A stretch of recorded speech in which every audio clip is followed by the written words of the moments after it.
reverb on it. Then I have this brick edge chorus thing, makes it a little bit more wobblier.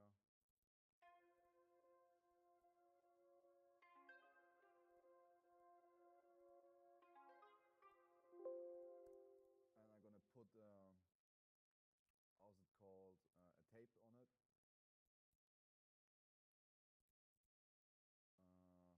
It's the what I use mostly is like the vintage preset right here.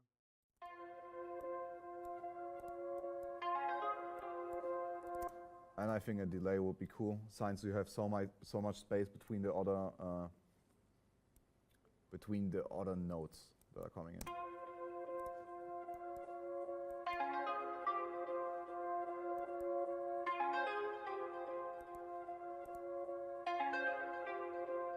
Oh, by the way, never make the mistake to put the S1 imager before the reverb. Always put it after the reverb, so the reverb also gets in one direction. Or else it just fucks it up. Yeah. It just ruins the effect. Yeah. It's just like, oh, it's everywhere anyways.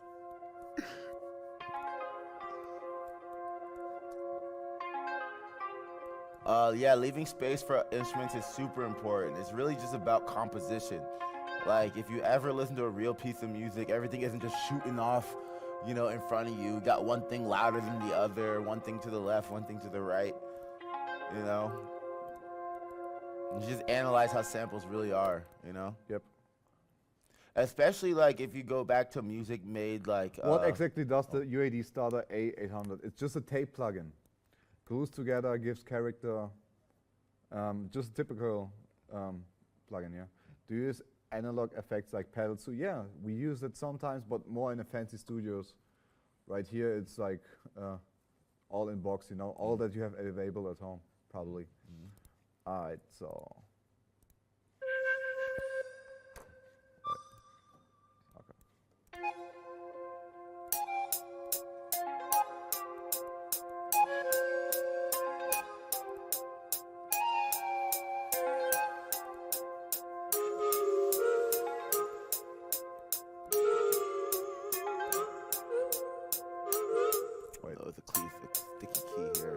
Sticky key.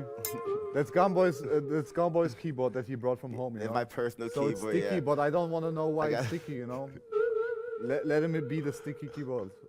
I don't want to know it.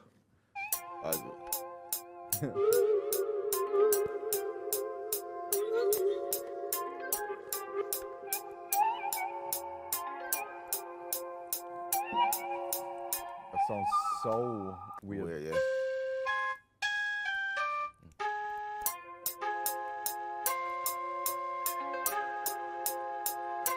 That's good. No, the one up and down was good, yeah.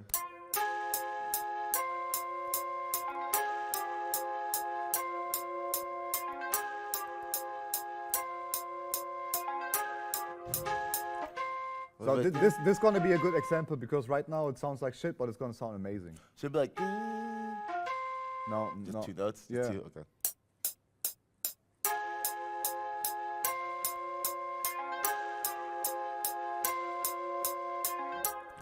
All right, so we have it right here. That's gonna be a good one, because it sounds like trash, and it's always the best example to make trashy sounds sound good. So we have it right here.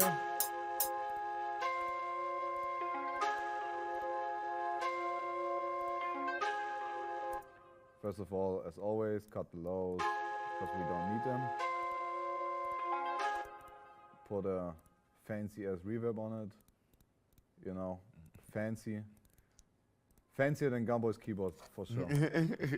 With your sticky keyboard, bro. Yeah, I just realized. I was like, oh shit, what happened here? You know what happened, bro? Pornhub happened. Pornhub's right on the keyboard. Right on the keyboard. That's what happened. That's why it's sticky. Mid-melody, I go from here, I'm like... Alright, so... Max is like, nah. Yeah, the camera people are like, hell no. He's like, disgusting. Alright, so what I do right now with the equalizer is I go through the frequencies and see what I liked about it, you know? I didn't like this part. I like this part. So what we're gonna do is push this up a little bit. Don't go too crazy. You need to see, just a little bit like this is like 60 dB already.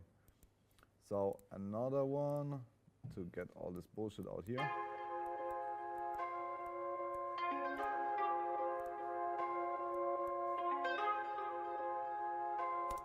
All right, what we can use is now to make it even better is like, where's the effect rack? Don't play it. I know, I'm just trying to get the stick. He tries to, he still tries to make it cool. All right, let's try chorus, the Studio D chorus.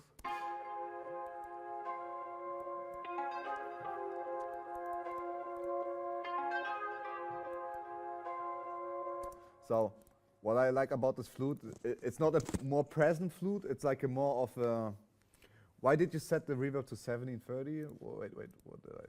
Ah, okay, it's a pre-delay because, look guys, I always use the dreamy space reverb, but the pre-delay is way too much in the decay time, so you need to put it down. And I just felt like 17, and because you said it, now I feel like 16, So I gotta put it on 16. See, that's what you guys can do when you know your shit, all right? That's the point. Right? Yeah, back to the explaining why I think the flute is good, because sometimes the flute takes the main part, a lot of melodies use the flute as the main part. But what I like is it's more of a background texture on this one. So what I'm gonna do with the S1 imager, I put it way back, like way back. Something like this. And I need to go into the plugin and remove the reverb a little bit. Here you have it. Okay, it's removed.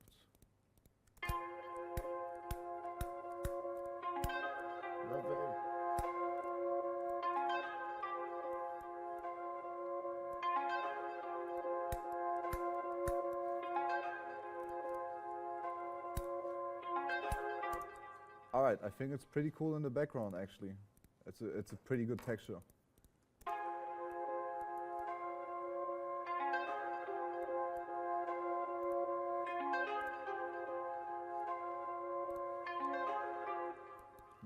Ooh, that's a good question. Do you guys prefer these two chords and more static chord progressions for loops?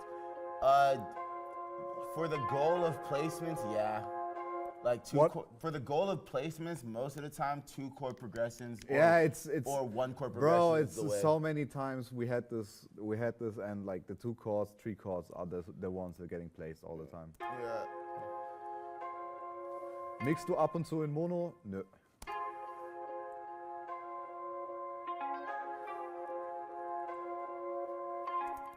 Let me try it with down.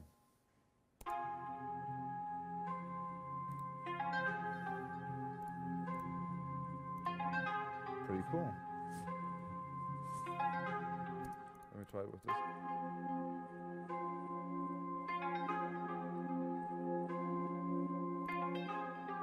Yes, I think it sounds better with this one in the middle. Yeah.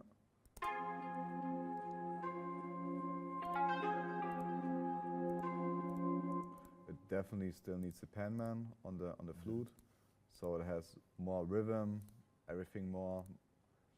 Alright, minor movement. Imagery should just be used to like space out the dynamics of your instruments, just so you have like your pianos over here. It's like, imagine you were actually hearing a band, okay? People aren't just lined up straight ahead of you, okay? There's a guitar player there, there's a string player right there, there's a piano player over there, there's maybe bells there, maybe the drums are in the back, things like that, you know what I mean? Like, what an imagery does is help you to emulate that digitally, you know what I'm saying? And with samples, that's like just the way you're gonna get closer to a more authentic feeling sound. So when someone listens to it, it feels like a sample, you know what I mean? Mm-hmm. That's really what it is. It's for the feeling of the listener. So the listener listening, he's like, oh shit. Like he's in the room, he can hear that the piano's over there, and he can hear the guitar's over there, you know? If you guys listen to music, I think before the 80s, you could really hear, like, you could hear that, sometimes you could listen to like Beatles records and hear the guitar is all the way panned to the left, and then the drums are like in the center, and then something else is all the way to the right, you know what I mean? That's like, that's how music was mixed back in the day, and that became the basis for samples later on, you know, so. Funktioniert, Mike? Okay. So yeah, and that's why sometimes like this an octave down. Or this did one. you already? No, it's good. It's good. When do you use the preamp instead of the gain knob? I always use it instead of the gain knob. I think like it's more about like, you know, we all have the same sounds, and at this point it's more about giving character to the sounds, and you can give better character to the sounds with like preamps instead of just putting up the volume or the gain knob. You know what I mean? So let's go back a little bit and see how it works, like rotating here.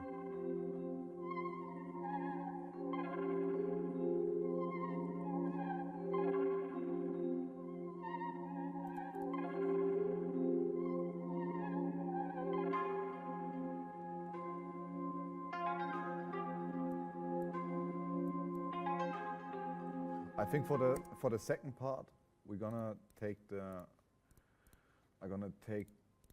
this one. Oh no, where's the chords? Yeah, gonna take the chords and use a different plugin, a different bass for it this time. Pad bass. Okay, now let's use let's think.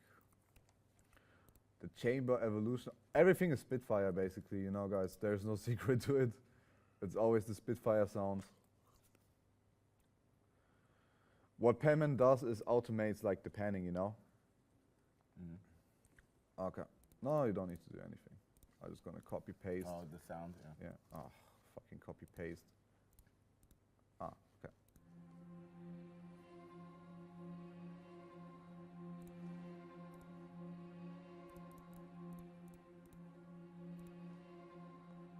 Okay, what channel is this on? 1, okay.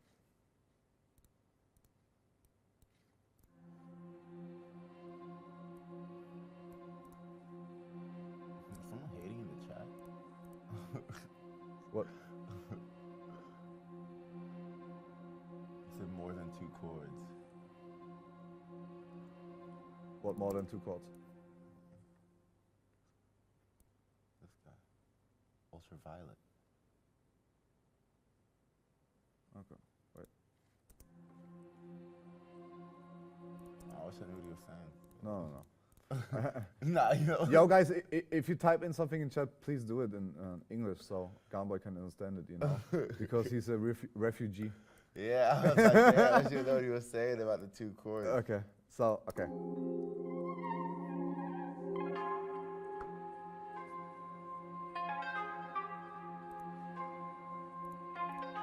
Oh, by the way, this is also the same plugin, the same contact library. I made the 2 blast bass pads with it, you know?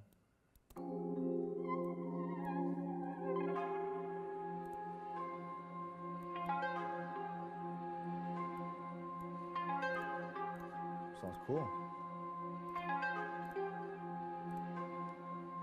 Still feels like it has too much bass in it, you know? Oh, by the way, everybody's using all those fancy equalizers. I must really admit, I just love the FL Studio equalizer so much. I downloaded all the Pro Q and all the other stuff, but I still think it's so easy, just like, you know, the FL Studio equalizer, I love it. Is there gonna be a replay to watch? Man, if you would be smart, you would screen record it, even if it's not allowed, you know? But I'm just saying, you know, bro. I'm just saying OBS, you can, you know, but like, you know, I don't gonna kill my business, bro. Okay. Preamp is important because it adds character. It, you know, it's like you get like more some little bit grain and texture in that loud. All right, I think at this point we have so many different varieties that we can just like drag and drop and see what works together, what doesn't work. So I'm just gonna start doing it. Thanks, Nick Dean.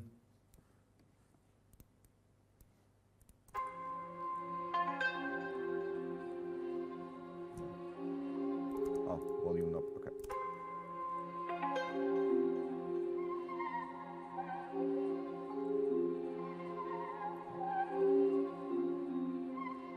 Okay, Violet, I see you. Let's see if this works better than the strings, the stringy strings.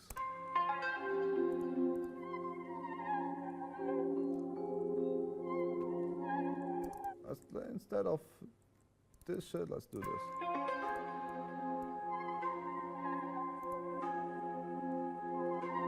Alright, I don't like this. Let's take this. And this is the good part. If you have many stacked up, you can just go around and see what works the best together.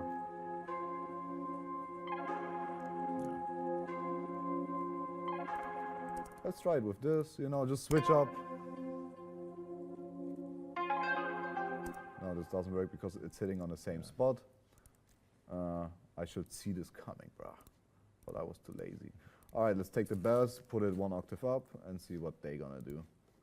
And if you stack up your melodies, and you can switch around, and if you still say, okay, there's not enough variety, you just keep going, stack up those melodies.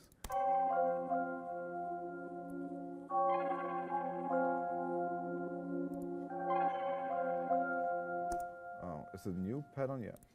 Let's go a little bit up with those. I like that.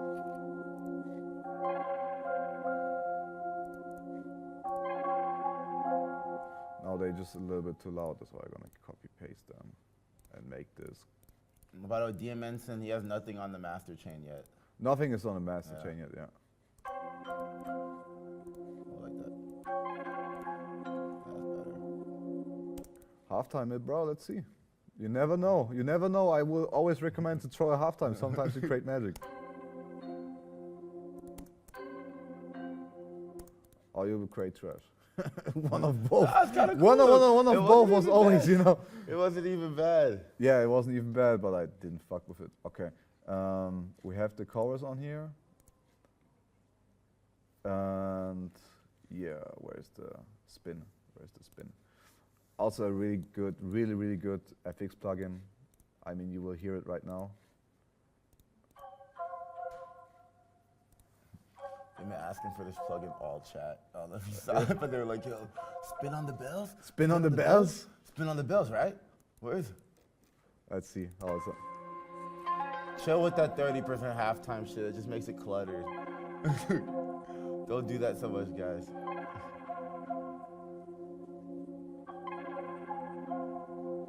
All right, sounds good. Oh, did you 30% at halftime? No, I don't do 30% halftime, bro. Say you said sounds good. I was like, what did you do? I was like, what? Ah, let's take this and put this. I love when you get stuck and then the chat starts giving you tips. They say ridiculous shit. Like, yo, reverse the bells.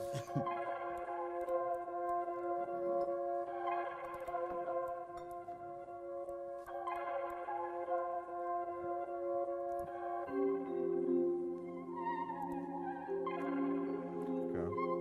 Let's listen to it and see what we still need. Yeah, this is probably the most. I think one of the most important parts is if you have some melodies laid down that you just like listen to it for quite a bit and then see like, like what else can we add? Is it enough? And what I feel like if other people say it's not enough, it's always enough. So if you're with another producer in the studio and he's like, bro, we need to add a little bit more, then it's probably already enough. Alright, good. Then it's enough.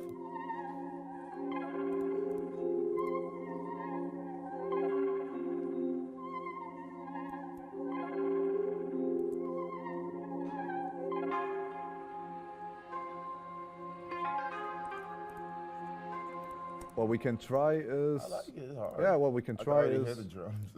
yeah. What we can try is the Melliflux instead of the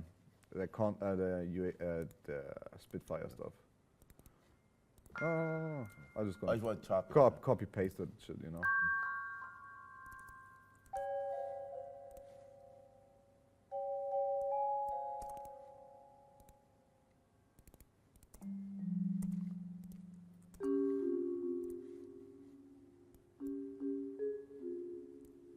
The vibraphone. I want to compare the. It's just like this sounds so much realer, you know. Yeah, sound richer. That's I like yeah, one better, yeah. yeah. That's why I like the Spitfire libraries.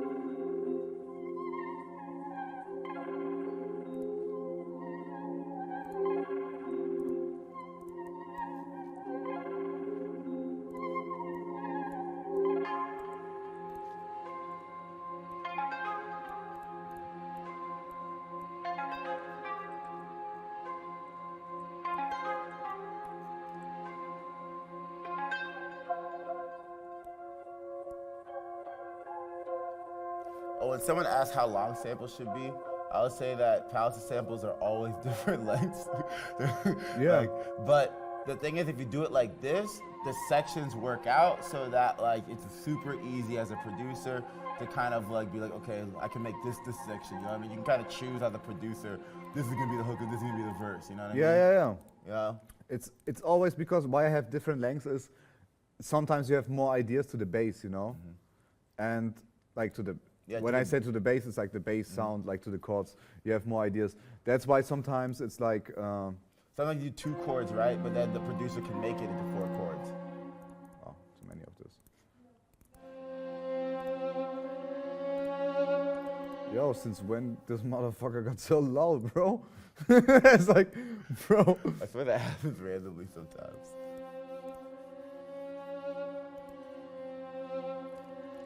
If you just make your music based on into sections and stuff, like this type of like the way you have like, you know, just this A part, this B part, and then now you have a C and a D part kind of, you know what I mean? The difference is that it flows like a piece of music, guys. It's not like there's no see how each section just kind of flows.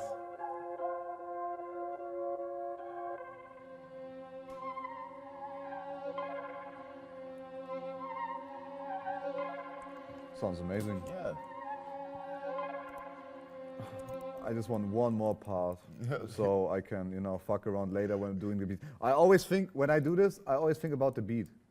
So that's why I'm always like in my head thinking how many parts more, what can we chop up, you know what I mean? That's why I always go back and forth and see maybe we need like this together, like, I just want to have this.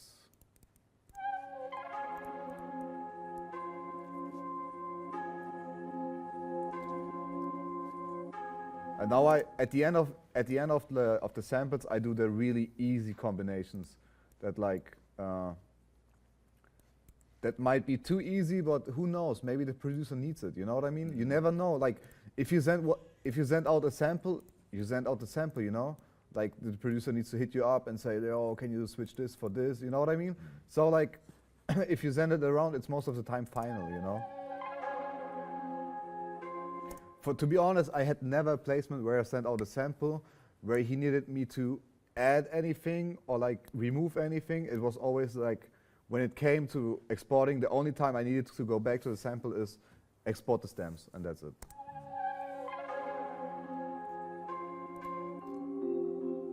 All right, now we come to the mastering part of the sample.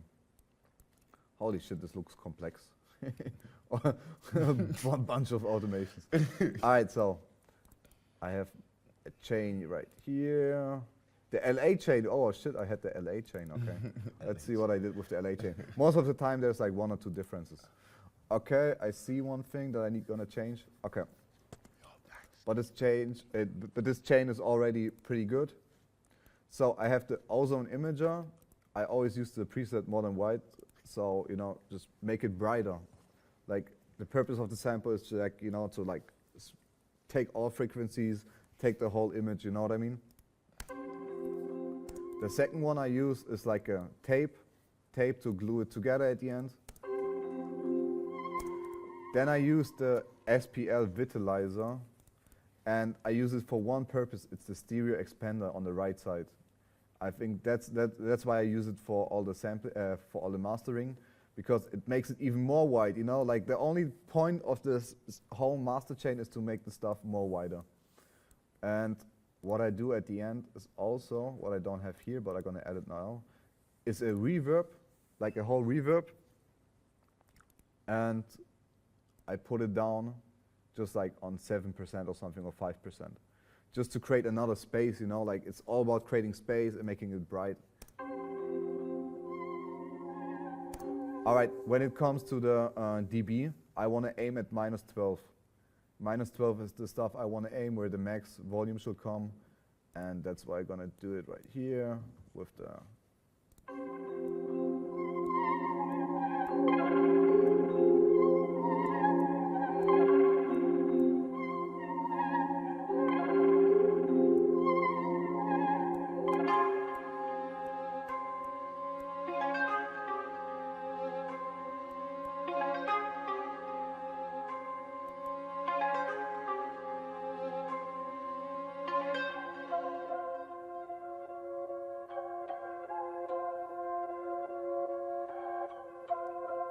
Yo, Florian, you have all the questions with mono. Bro, there's no mono, bro. Yeah. Nobody listens with just one speaker anymore. Yeah.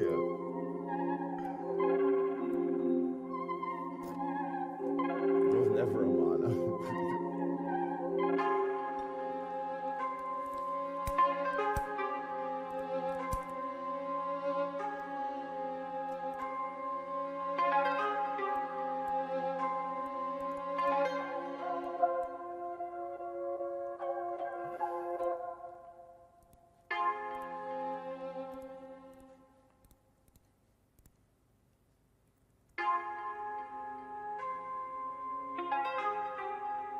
I like that.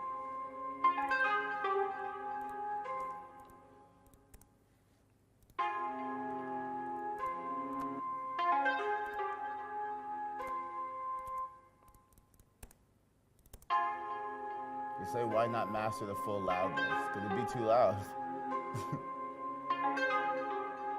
And you would get less dynamics that way.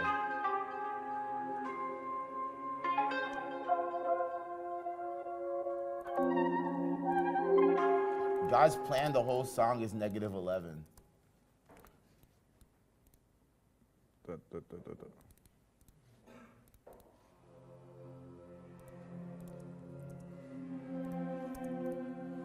I just tried to find a better pad for this second one thing, but I'm gonna go with the classical pad that I use all the time.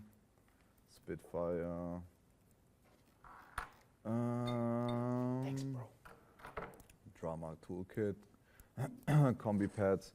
So what I saw on the mastering right now, that I dislike the B part pad, and now I look for a quick fix. New pad. New pad. I'm moving All right, like brother, that's that. that's that, already yeah. good. Turn it up a little bit. Yeah.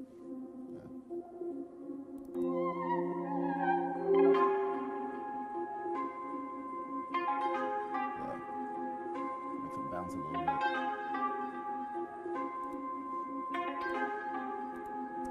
Bro, this motherfucking patch is so good. I'm gonna fucking. Yeah, we've used this. I'm gonna use this one. We've used this a bunch of Yeah, times. we used to probably. plug. Well, I never clicked on this Neptune thing, bro. What? All right, let's. Neptune, Yeah, that shit is fire, bro. Never clicked on that guy. Bro, look at this, bro. I swear we've used this before. I know how we used it, but I forgot that we used it. So, put it back in my memory and photograph I it. swear, that's the same shit that's in the Oliver Arnolds. It's just a little different. Right? It sounds just like the Oliver Arnolds. Yeah, this is the shit that makes me exciting, like if I found this sound and now it's like, wow, bro, now I'm super motivated again, my whole day is better, my life isn't ruined again,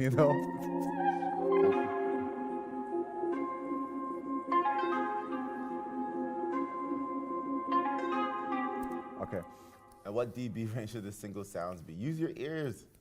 The singer sounds, it's all about like, no. I think mixing is also the style of samples you make. You know what I mean?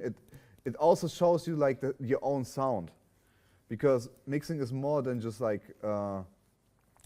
is it loud enough? It's more about finding a style, and the style of things how I do it is, I show you my way. I can't show you the way like Cubits is maybe doing it something. I thought Heineken was German. So in the chat's like, yo, Okay. why you not? I see the problem. The problem right now in the mix that I saw is that pattern 7 is going over to the next one. So I need to automate it also. Make it super messy for you guys to understand anything. But I'm sorry, it needs to the be real this way. That's the real way, man. I maybe fade it out. Okay. Okay, so we don't have the over swapping effect anymore. So I can put it up again.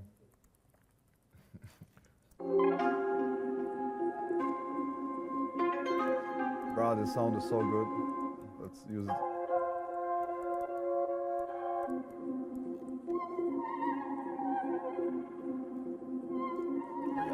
Yeah, I gotta fix it there now. It was pattern 7, so pattern 7 is here again. I'll just slice the old one you have. Oh, I like when everything is wide. That's how you know know. he's into it when he doesn't want to slice. Yo, guys, I did EDM for so many years, so it's normal for me that a project looks like this. He's gonna draw it all into one thing.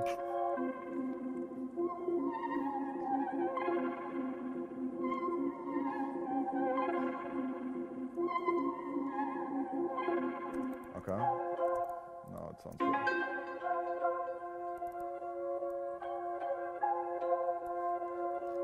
All right, so we have the chain, we have the sounds. It looks complex. So you guys say, "Oh man, Palace is such a good producer," because it just looks complex. No, I'm joking. So I don't know what the fuck is going on there. It must be great.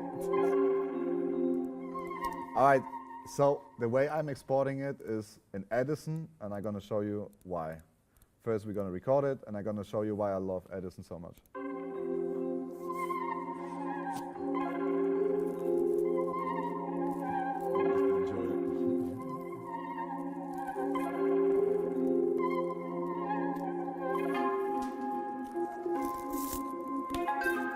He said mixing is always based on the style you're going for.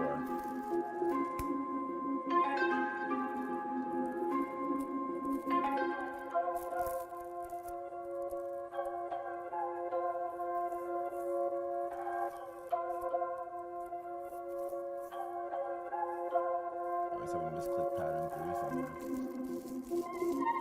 Oh, that one. No, That's no. supposed to be there. It's supposed to be there. Yeah. The a pattern long 3 on the ending. right side is supposed to be there, so Edison doesn't cut and starts again, you know?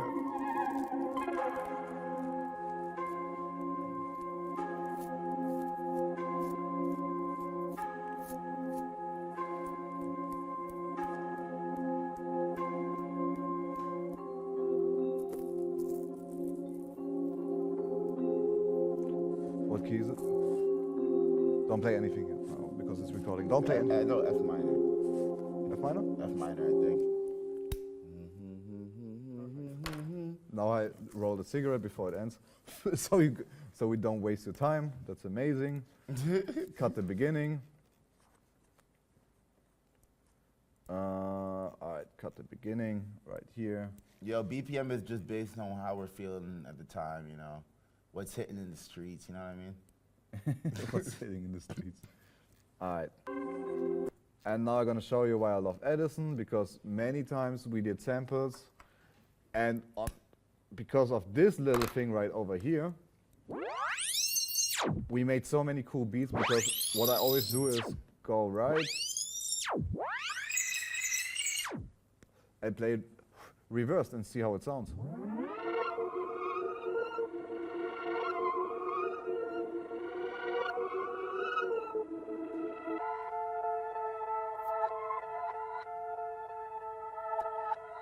That's cool right there. You know, just look how it sounds.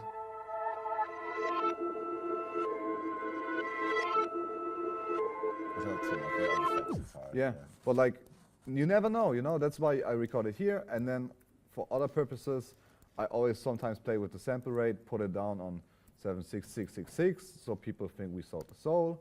We click accept. It's evil. Wow, man. Evil. Palace, who did you suck your dick to get famous, bro? Yo, how do I sacrifice somebody? All right, the other things we gotta do is the pitch shifter. And let's see, it's 2 up maybe, you know?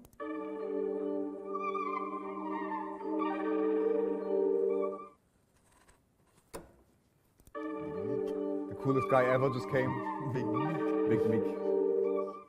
All right, and let's see how it sounds 2 down. Yeah, Southside will take it. Southside will take it. But I want to hear the other parts 2 down, so. That's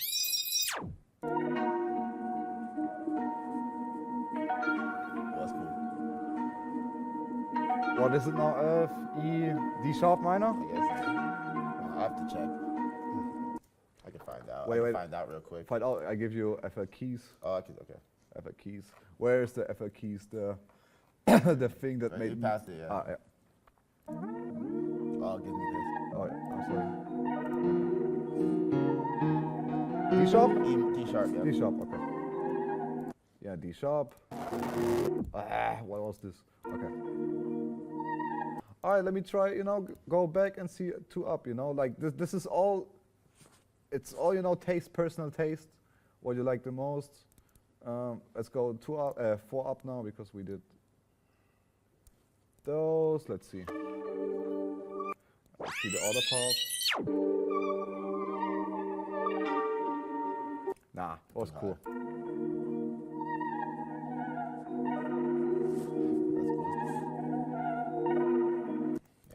Let's save it. We're gonna save it as Sound like some shit's about to go digital workshop 150. And guys, never save it as MP3 because I'm gonna show you something. So I'm gonna save it as WAV, and let's cut it. Just cut it real quick so we have a harsher beginning. Oh, why is it not cutting? Cut, bro. I want to show you what happens when you save it as MP3 because I know a lot of people save it right now as MP3. So I saved it as MP3. It doesn't matter which bitrate I do it. Let's go on a desktop and take it in Edison. And now look what it did. You see, guys? Because MP3, this is how MP3 works. It puts all the information, the metadata information at the beginning. So if somebody drags an MP3 sample into FL Studio, it's always delayed. And the producers think, why is it delayed, Like, what's going on with the sample? Maybe the sample is wrong. What did the sample rate lowering did? It just put down the sample rate so the highs are not too harsh, But you see, guys, this is the problem with MP3. That's why you never bounce it as MP3. What I wanted to show you before we make the beat out of this, let's save it as digital workshop. I put cool on it because when I'm at home, I'm definitely going to put it in my library. But let's go for an example where we really reversed the melody. But I think, is it this one? Yes, I think this is the sample.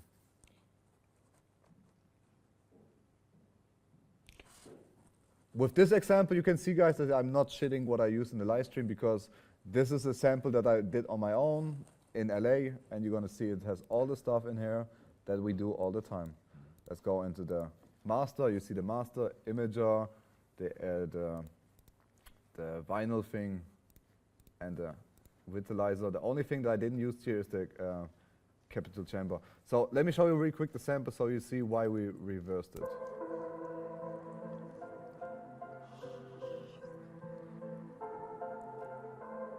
Very easy sample.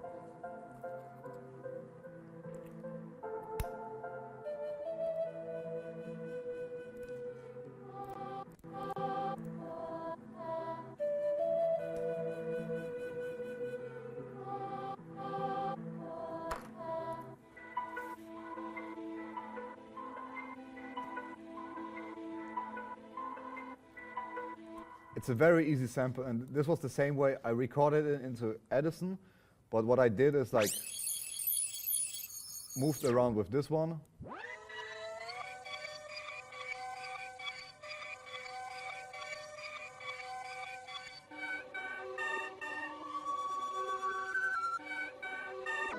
And it's all about this.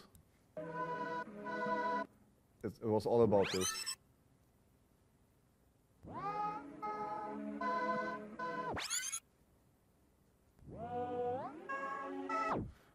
You guys wanted to see the instruments. 1 second, I'm gonna show you every instrument. So right here we have the, as I'm saying.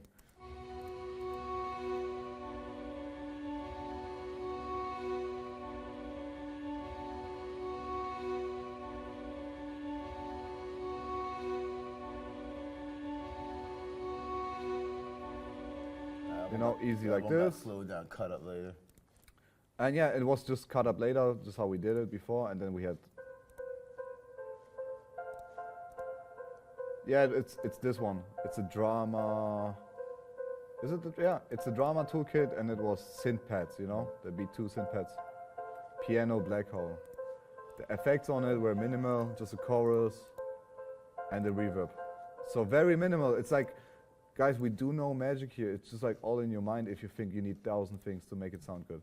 Then we have Omnisphere, probably the sonic extensions. All right, yeah, we have the sonic extensions. You know, the undercurrent, analog sunset. Just, you know, this only has EQs and reverb. So we have this, then everybody wants to see the flute. The flute gonna be Andy something from Spitfire. Yeah, so it's called Andy Find On from Spitfire. You know, the Andy Find On kitback.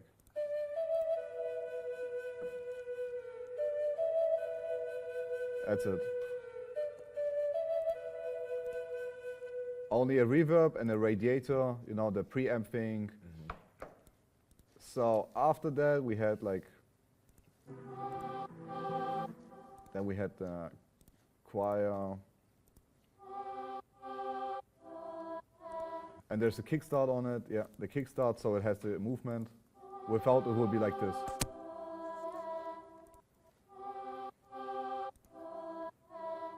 I don't know if it's the first or second Andy Find On bank, but I will get both, bro. They are so good, like. And what is this plugin? Okay, it's a Spitfire, Soul Stick, and it's the choir. It's just the choir from it. All right, and now I'm gonna show you how we did the beat for it before we go to make a beat out of the first sample that we did today. Because this is why I wanted to tell you like that I put it in Edison and reverse it, you know? Because I think the reverse makes it really like, gets you on different ideas. So as you can see, the reverse is on the sample, and I chopped it up a little bit to get my favorite like pieces. Oh wait, there's automation on it. Oh, no automation.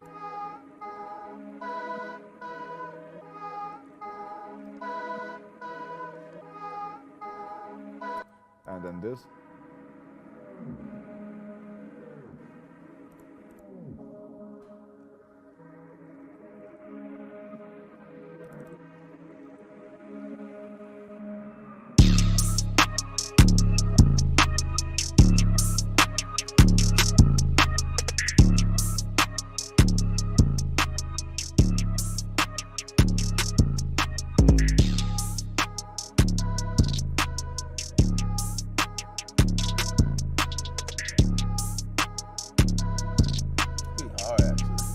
This was.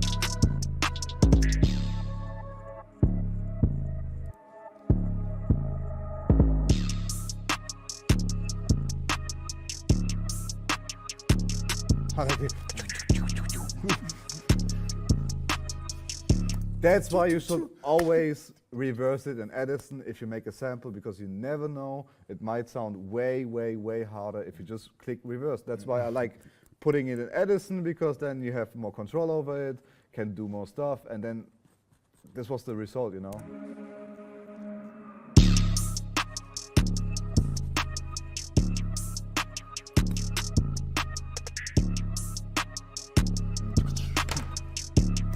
All right, are you interested into getting the drums here? If not, we make a neat the next one. Or you want to see the drums in here? Because I can show it for you. That's on the drum side. All right, just type in the chat, because I don't want to waste your time, because you want to get the information, and I don't know how useful this is.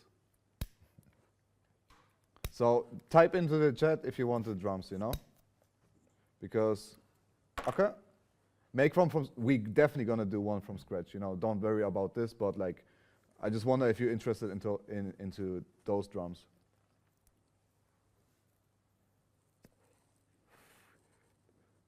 Like, no matter if we show you this, we definitely gonna do a beat with the auto sample. Okay, all right. Rest in peace to D Hill. This is his 808. So with the 808, it's simple. So the only thing on the whole master is a soft clipper, you know? A soft clipper is holding it all together. There's no EQ, nothing. It's just clean, it's just like plus 3 dB, you know?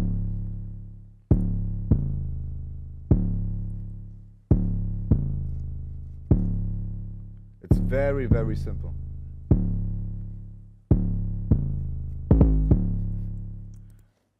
Let's go to the drums. I don't know what we did there. Okay. I can already tell this was Gunboy. 100%. This was Gunboy. Yeah, the main thing there is I like those rolls. You know, I use like a little bit of velocity automation so you get a little feel with them. What I like about this is I hate when you do like shit like this. Oh, they're too low. Yeah. When you do it in this range, it always sounds dumb and too much. Sometimes in my opinion, it's too yo, much. it's like. I feel like if you had the two-step, but do it with some rolls, you know. You know, the hi-hat god, just like in the Genius one. Sometimes I would have these go like, you know what I mean? A little bit. My microphone is tot. Oh shit. Switch batteries. Battery change. This workshop's too powerful, guys. You say. Nee, es ist über 70. Yeah, we're good. 70% left. It's fine.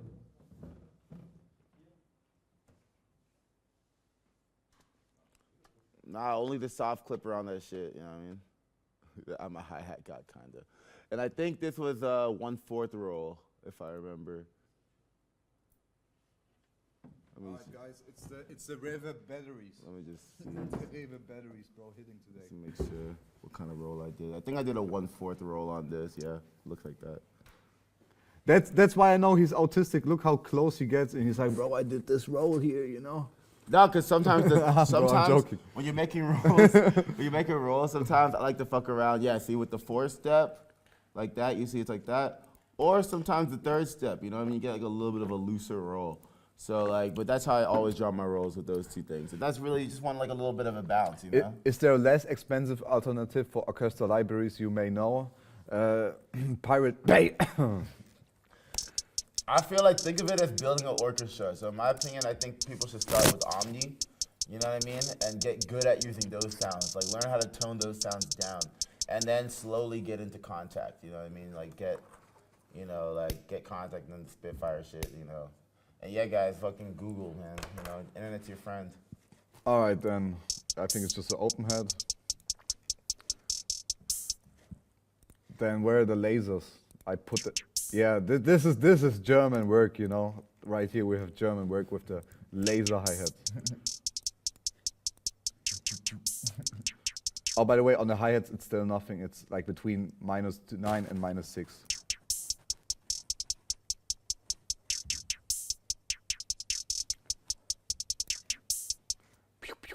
Okay, now we have just, I think, kind of clappy and snarey thing. So you see, guys, it's no magic. It's all about the mixing. I think that before I even watch the snare, it's like -2, -3 dB. Oh, there's a, yeah, -3 dB. This is how I always mix them. And the second one is -6, probably. Yeah, I always use it the same mixing way. Like the second snare is -6 and the main one is -3. So yeah, just the drums together without the sample. Let's do it like this. Oh, and pattern 4 is just a crash, so you know. Yeah, that goofy one.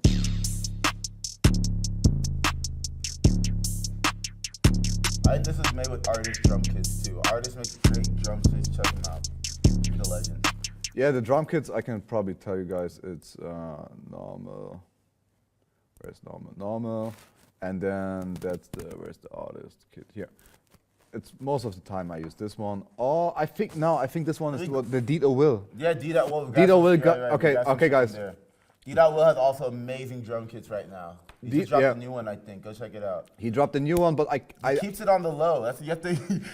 He flips it like with USB, you know. Yeah, he keeps it on the low. He's not like advertising that he has this drum kit. You gotta talk to him. You gotta go follow him on IG, DM and be like, yo, bro, I'm trying to cop your drum kit. How loud? Wait a second. How loud should be the 808 be? When you use the 808 without a kick, it's +3 dB. When you use the 808 and a kick, I will mix the 808 at 0 and kick a little bit like +1 or +2. And yeah, that's the beat, you know. And this is why I do it with Edison, so you can see if it sounds cool reversed, you know. Oh, and those effects are just the melody is going on the reverb. 100% reverb on it here, so you know. And then we have the grow speed. And this automation, the second one, is the EQ. It just fades in and out. Like. 808 Mafia! We call this the autistic riser. High level riser skills.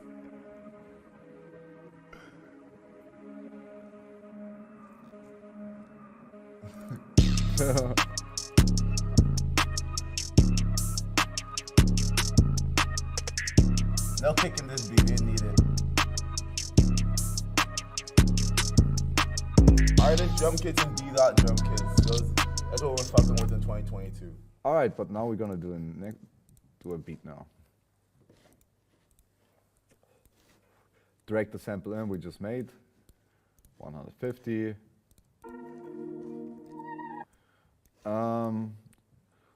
All right.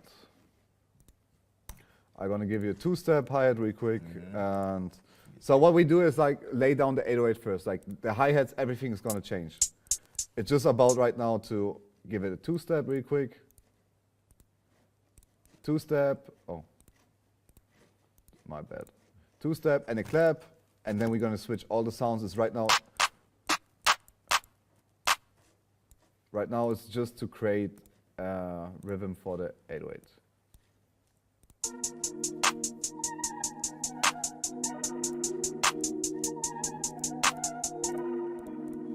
Oh, okay.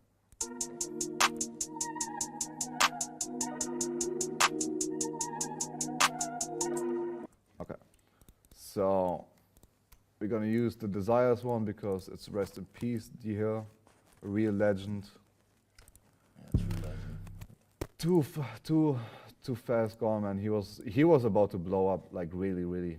Like he was, even though he had like the hit, many people still didn't know him. But like he was about to like become huge. He had more hits on the way for sure. He had more hits on the way. I think he still has like hella songs with Future. All right, got it. So wait, put it up. Okay. Press it down. Okay. Okay, 1 second. I need to put the melody on the mixer.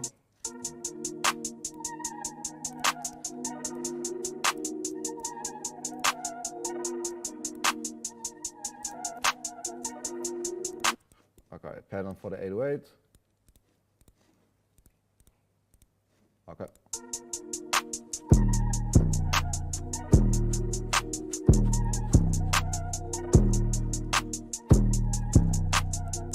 I'm gonna give you the next pattern too. Maybe you find something there.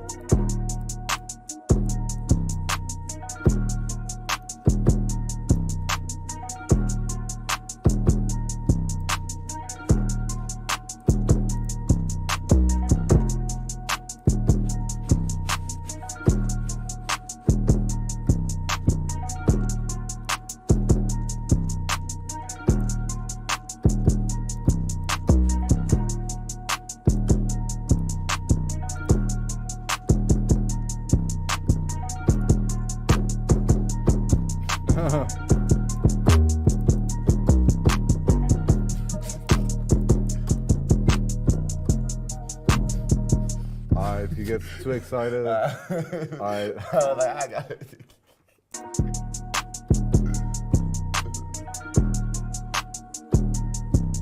Alright, bro, it's recorded. It's fine.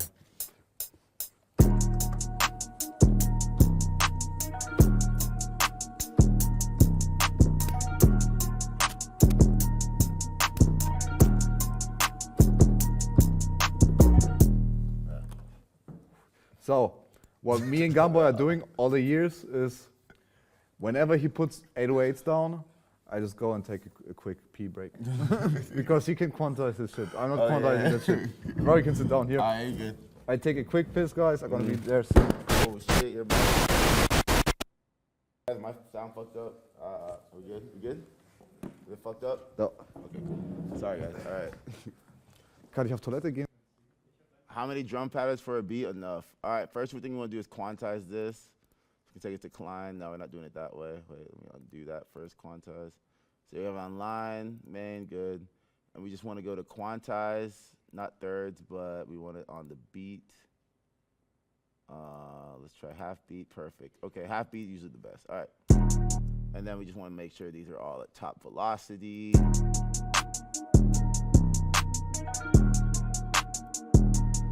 No, Dennis, you already cut these, right? Perfect, okay.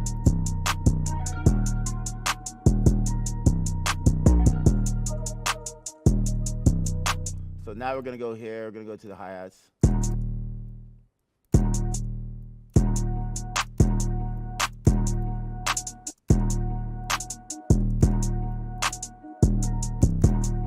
Just gonna make a little rhythm.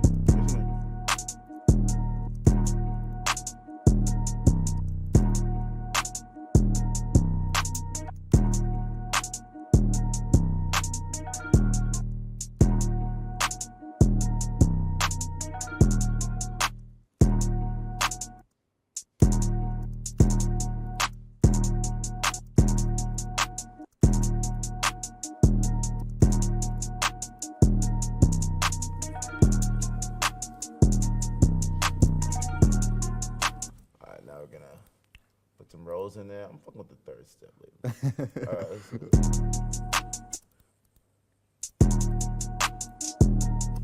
They like them straight, huh?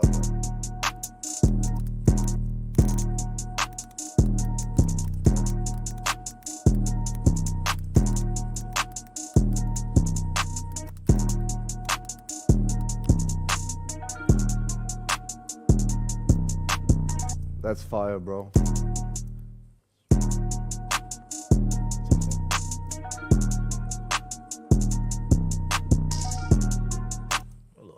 That's a little bit, I think even too much. You can do it, but make it quieter, yeah. It don't have to be in key, that's really what it needs to be. Or the I need to open now. Artist? The artist one? Up.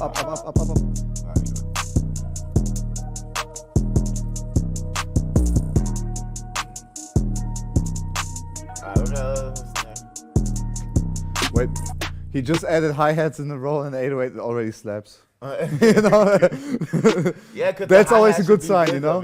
And that's why I said I knew the sample is finished just because of experience, you know?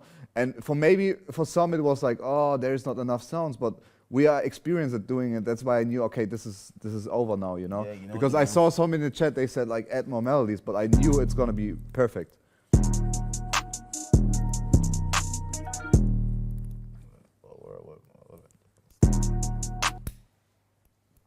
There we go.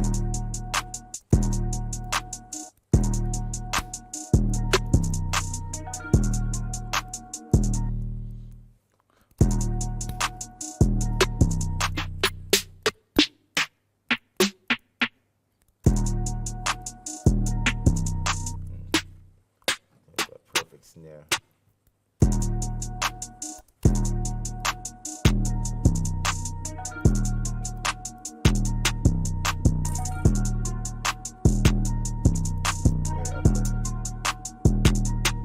No. Take this off, yes. And then, oh.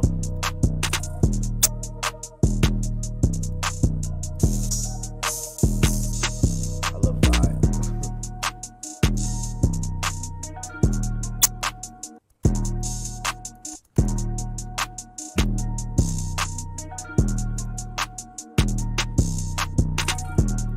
Yeah, down, yeah. Go on the open head again. Go on the open head again. And you see this? Yeah, make it make the, yeah, okay.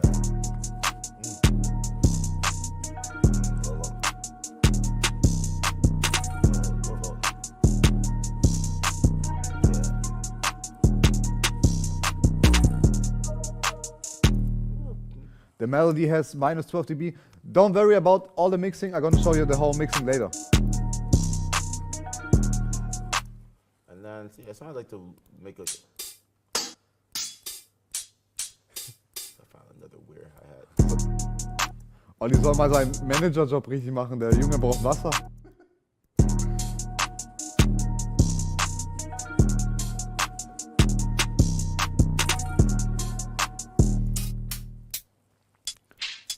I swear to God, the stage is almost crashing because we're bumping too hard. I swear to God.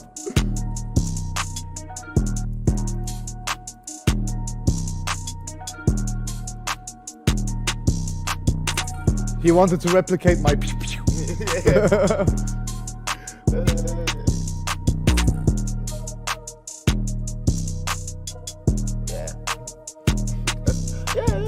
Can't think of anything else that needs. Yeah, okay. Just a crash at the top, huh?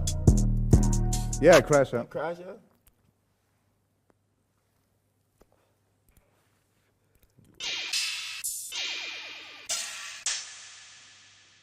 Maybe a weird crash. Oh, see pattern 3 actually. When it comes I like to to put my crashes separate. yeah, because don't worry about the mixing. Don't worry about the mixing.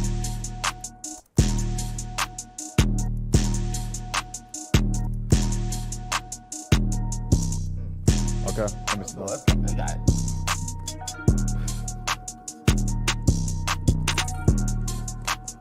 Alright, oh, I'm used to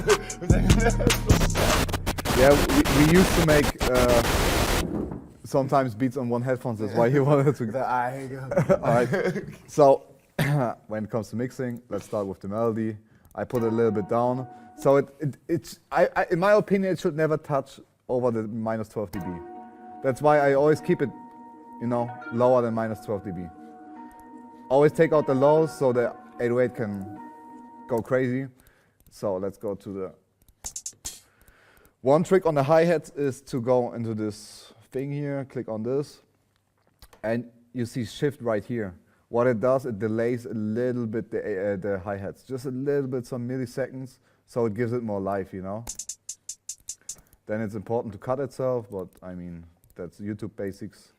Put it in the channel and let it be around like -9.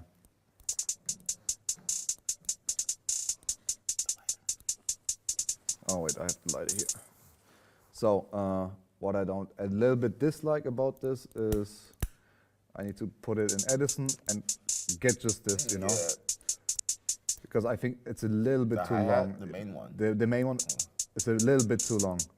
So I, you know, the out button fixed it. Oh no, you know the start, hit the start, the sample start. Oh no, I On the just left. I just like Oh, to you already cut did it, okay. I'm gonna cut it here. Yeah. Good eye from Gumboy. He saw that the hi-hat start was a little bit delayed. That happens a lot with good hi-hats. So then we have the main clap. Main clap should be at -3.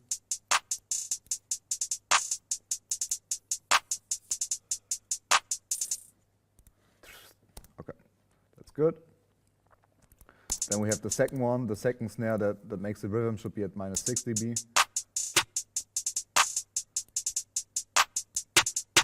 All right, this is very, very harsh snare. And the harshness mostly of the time, either way it's at 300 or it's around here, I need to see. Okay, let's see. Okay, it's this one. The harshness comes a little bit from here.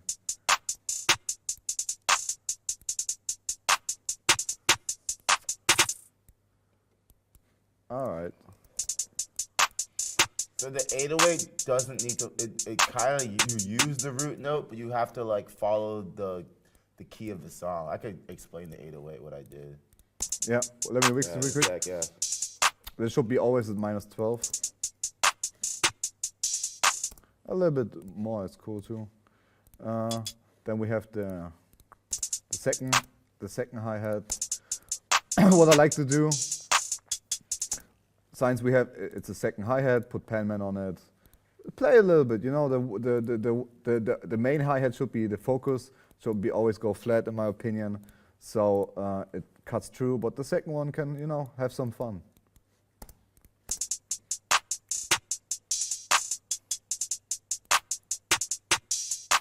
So okay, when it comes to the crash that Gumboy put on pattern 3,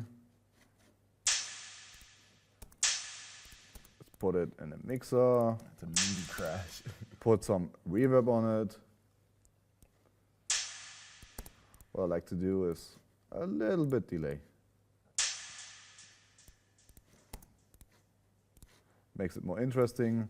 I have no real level how I do the crash. It's just an effect in a way, you know. So I see how it goes in.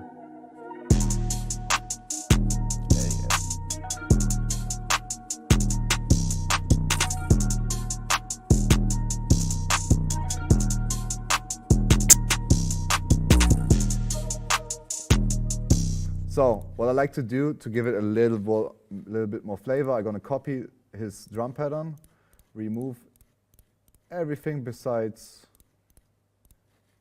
in the hi-hat. Oh fuck! Now I moved the pattern down. Where is the pattern now? Fuck. Okay, it's pattern 2. Okay, it's pattern 2. So the nice little thingy he has over here, I want to add more flavor just to this, so we don't touch anything else. So I'm gonna put it right here. You know, but remove it from the main pattern. Then we can fuck around a little bit with this one. So we have this right here. Gonna copy the hi-hat. Gonna copy the pattern he has here. What did I did here? Pattern 4. Files, save, and just drag it to a free slot 10. So I just copied it perfectly. 10, and then fuck around, maybe add like a reverb here, a pan man. Guys, always pan man after the reverb, you know, how we learned it before. And you know, then we have some nice things here.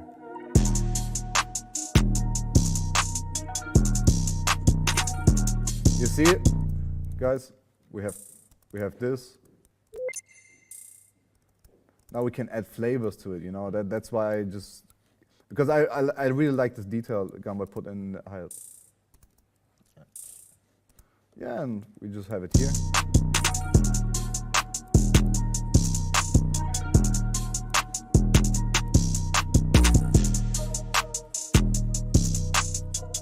Yo, talk about the 808. Yeah.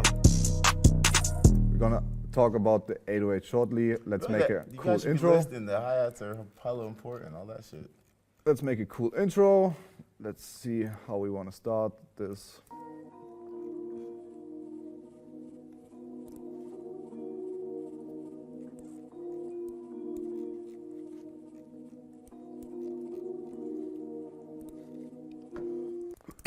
All right, we're gonna start with this. So I'm gonna show you some intro cool effects that you can put in on the intro. The first effect I do is go on the presets in a equalizer. Then we have this cut, you know. And what I do is just, you know, on the right side, this knob here, I move it around and create automation, so it fades in, you know. So.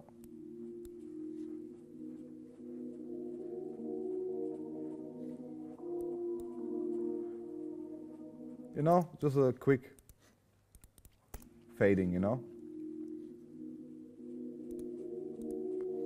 So now we look for a perfect growth speed that starts all of this. And I really don't have anything here, I just see. Complex 3, right? I don't know, bro. The first thing I did. For real? Bro, I didn't did anything on purpose. Sometimes I move a line up one to make it different, but that's it's the Okay, that okay. shit hits. Okay, Gamboy says that shit hits, but I didn't did it on purpose. So what I do is, fuck. Here, put it here, put it up. Just right before the beat hits. Oh, like this. And also what we're gonna do is put reverb on this whole bitch and automate also the reverb. So it goes crazy. No more lame intros, guys.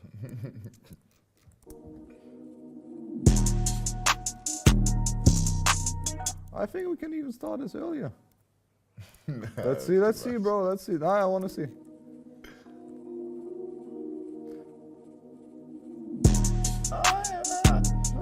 Why not? Complex 3, that's the growth beat 7. You should know this. Yeah. All growth beat warriors know Complex 3. Yeah, and put it here and it sounds way better. 808 Mafia.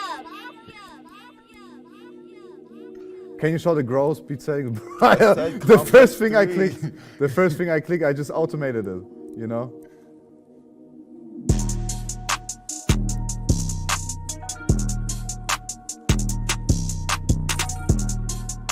All right, so people said, can you talk more about the 808? Oh, yeah. Yes, we can talk more about the 808. So, yeah, So what makes the 808 important already is like, when we did the sample, I already thought, like the sounds I added, everything was more on purpose, you know what I mean? It like, I didn't add any low sound, so automatically the 808 can cut through way better.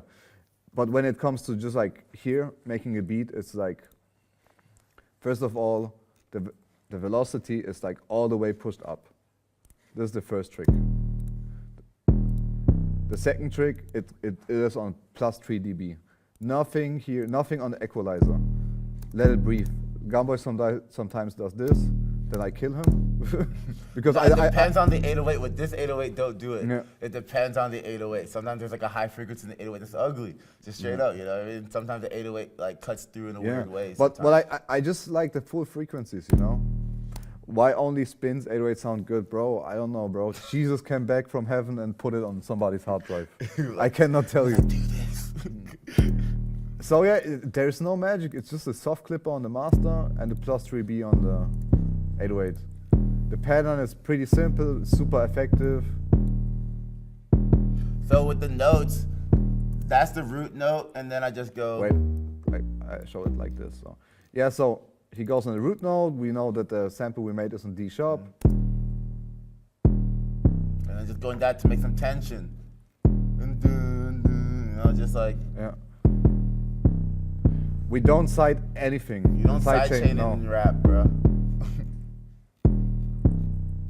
Yeah, and it cuts through. He just put it 1 octave up here at the end to make the bounce. This, though. I think it's too much. Take No, that one. it's Oh, cool. I like Yeah, it's Side really chaining is some nerd shit, guys. All right, like it's no sidechain needed. I mean, like it slaps.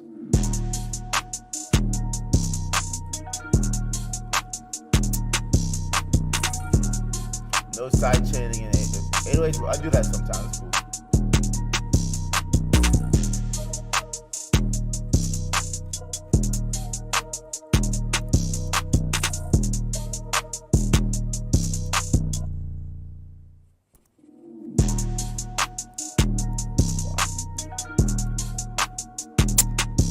All right, what we're gonna do is now a breakdown with a bass sound, with a synth sound.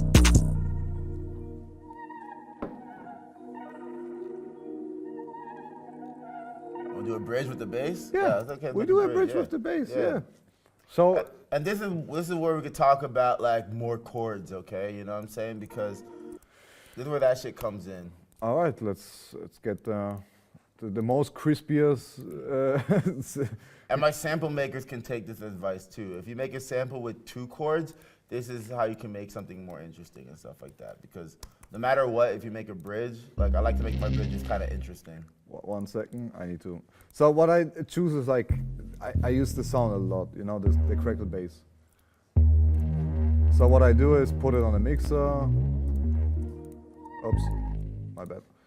Take out the highs, like with two fucking equalizers because the highs are too much.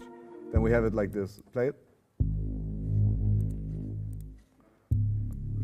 What I also do to get this Reese bass feeling, put a chorus on it. Play it.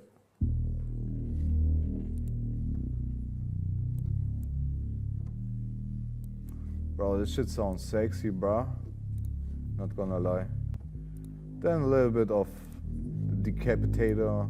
I put it on E.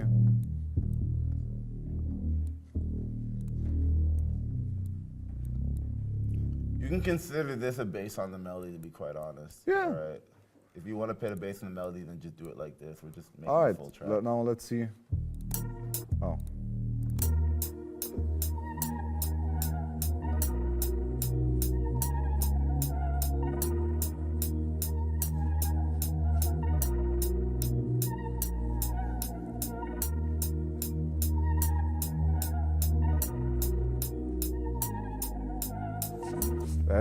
That's pretty dope, bro. I'm not gonna lie, bro. And that's a way you could take a 2-chord melody. then Wait, make it record 3 it or and then 4, we can you show know? it. Yeah.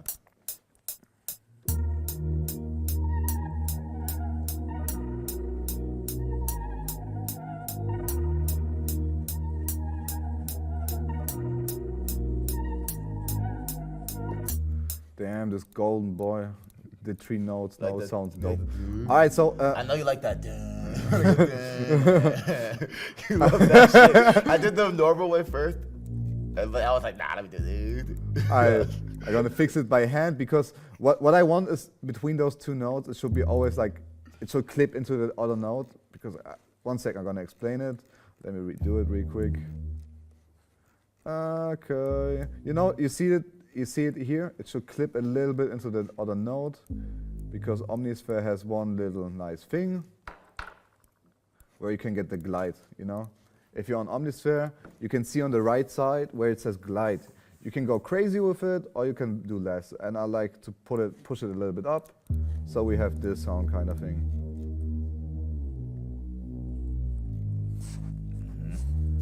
Let's not do the glide so you can see the difference.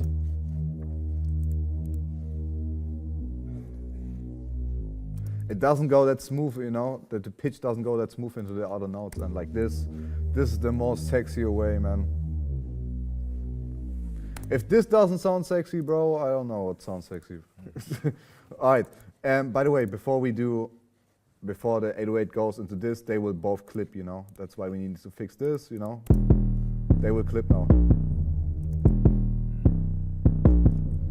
Well, I like it is to the automation with it. We go to pattern 2 where the 808 is here, automation, and just you know, turn it off so it doesn't clip. You know, you're gonna see it right here. I hate automating, and even I do this. This is necessary. Yeah. This is necessary.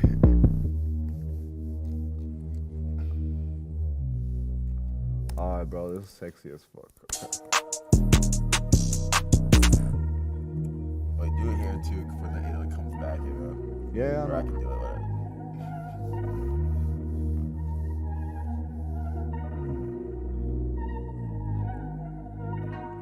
You wanna do? Okay. What I'm gonna show you now is one other cool way to do it.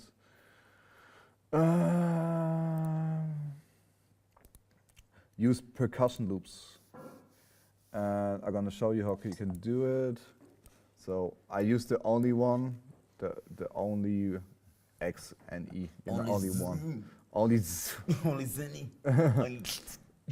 So I'm gonna stretch it on the BPM, put the non on, you know, stretch it right here. It's gonna even sound more sexier. Just trust on this one. Put it on a folder. I will not play it till I have the effects ready. It's gonna sound hella sexy. Then dumb it a little bit, more like this. Make it quieter because I don't know how loud it is.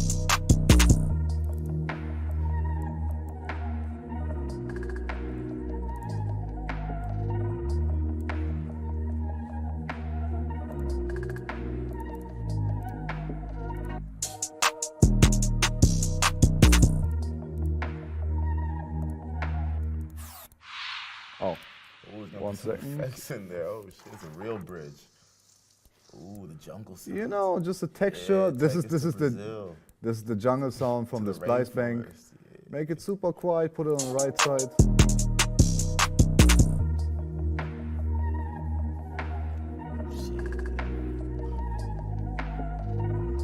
In the rainforest now. Oh, shit. Bro, yeah.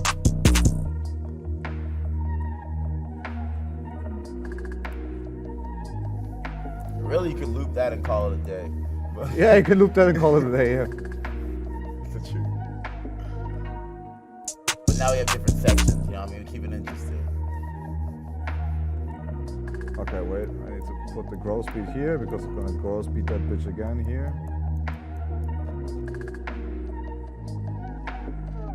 And it goes back to the beat. Okay. One Wait, we second. should automate the volume for the bass so it cuts. Yeah. Chill. I'm gonna do everything. So I'm gonna go back to the beat again, to the drums. No. Just take the drums. Don't move the sample. You move the. You cut the sample. Oh, did I cut the sample? Yeah, Okay. don't cut the sample. Let it play through. Yeah, Okay, yeah. my see where it bad. goes, yeah. We have this. Then I'm gonna put the reverb up on the melody again, and then I need to cut the bass because the bass gonna interfere now with the 808 if I play it right now. So we have this here.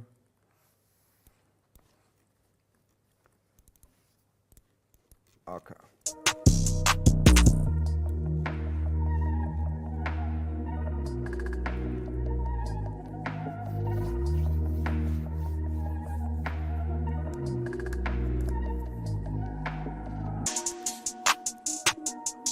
Oh, where's the 808? Where's the automation for the 808? Ah, here. My bad. I ruined the cut I it. ruined the moment. Just cut it. No, I like it this way.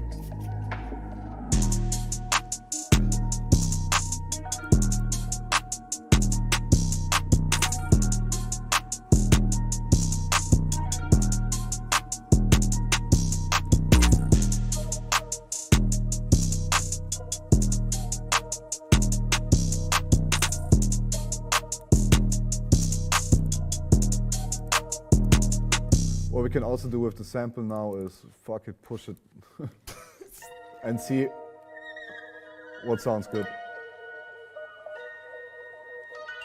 Okay, what we have here? Nah, it's for later. No, I just want to see what we have here. Yeah, we'll tell you about arrangement in a second. I'll explain everything about arrangement. Yeah, bro, it's gonna sound great. Let's use it.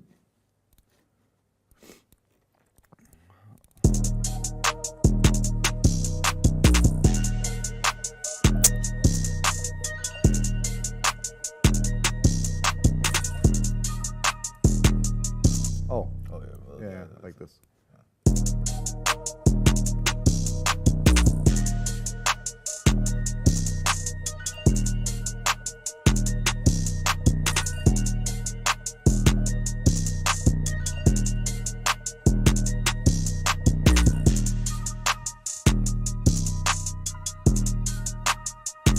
Ah, this Really, is you weak. would bring this bridge back here at the end there. This is weak. I mean, this sound is weak. Oh yeah, Yeah, you yeah. cut that perfect. You had to bring the bridge back.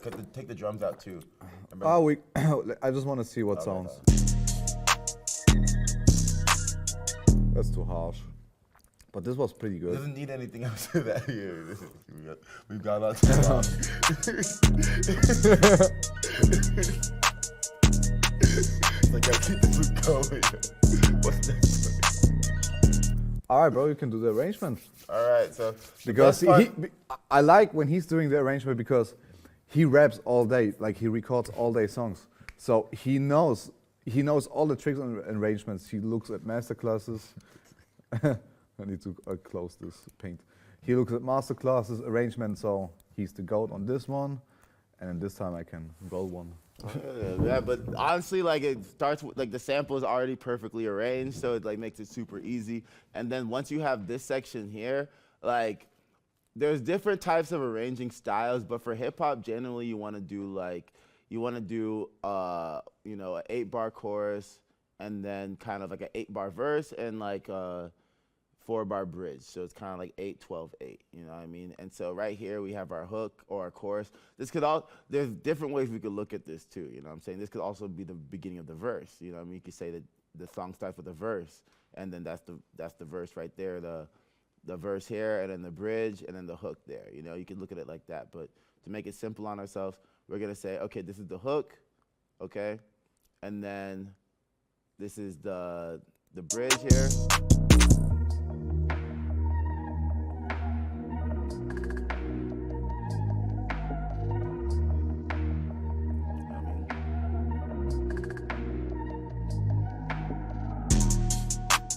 Drop right there. That's gonna be kind of where the verse starts. And up there, right there. You should copy it with the automations. Oh, Yeah, my you should bad, copy my it with the automations. Yeah.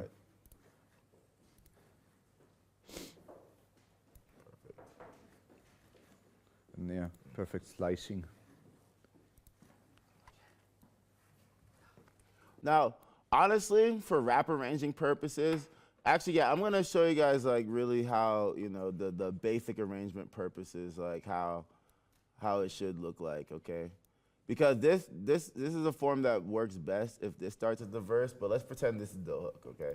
If this beginning part of the hook, just make it simple. This is the hook right here. What you do really is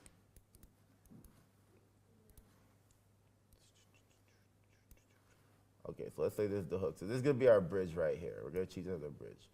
So what we wanna do maybe is, there was nothing wrong about how it was arranged, of course, you know, it's just like stylistically. So what you're gonna do right here, so it's gonna go hook to verse. Okay, cool. And what we wanna do maybe is like take out the 808 for a little bit, just so it starts cool.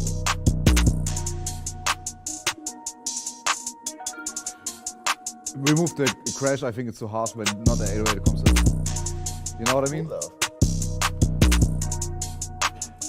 You know, it's too harsh. Spit some bars right there. And yeah, what you want to do is have this kind of like 8-bar verse kind of thing right here.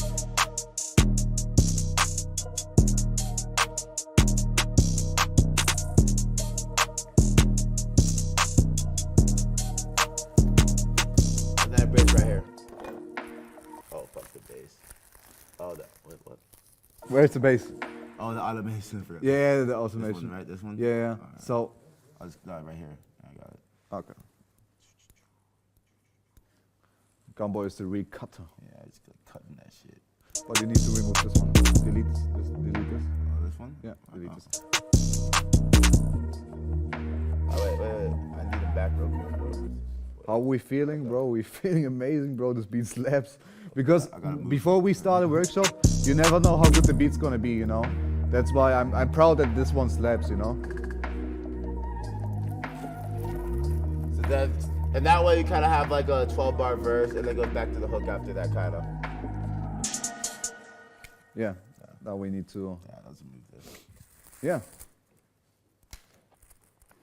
And then for that second part, you know, for that cool high section that we made, also we can make that the second verse. You know what I mean? Like you really have fun with it. And this is just like a super basic. This is the super basic kind of like rap style for producing.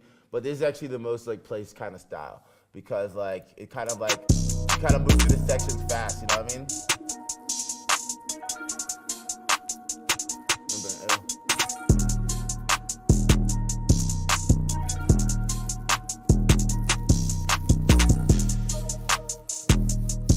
The verse right there, then we go to the bridge a little bit. Can you cut stuff from the bridge? Nah, I don't think you can. Oh, over there, wait. You need to bring the automation back. Oh, it's this guy, yeah. Okay, wait, I want to move this over here. You know, you can already see that he's not the automation I guy. got the automation. So you have the hook again.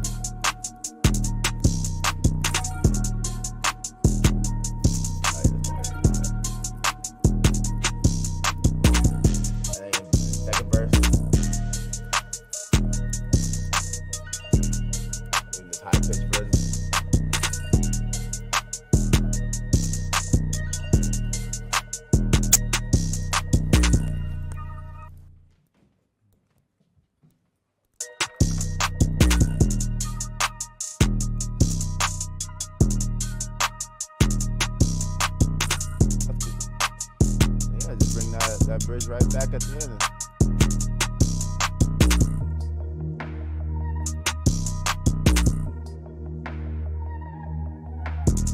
Crash, look at the crash.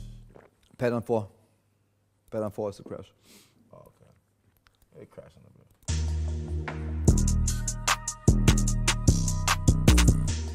bridge. Remove the drums because when it's ending, you know? Oh no, these are hook one more Ah, time. okay. I mean, kind of just for probably this. But this could also be the end, you know? Yeah, it's like hook, verse, Yeah. hook. No, it's like hook, verse, and then hook again. You know what I mean? And then you get what? At 150 BPM, that is a healthy 240 with the outro. You know what I mean? Yeah, that's like a perfect. basic. That's like a kind of a basic thing. You know what I'm saying? And if you want to be really fancy, the way we had it, it starts with the verse then. So it's verse, bridge, hook, verse, bridge, hook. you know what I mean, out. You know what I mean? Yeah. All right, And they'll kind of be the same length. you don't need Oh. to take them out. I know. All right, forget. so what I can add now is how I export those beats to get like sent to rappers, you know? So after we have the basic arrangement, let's see at the end. Make an outro if you want. Yeah. That's the only thing.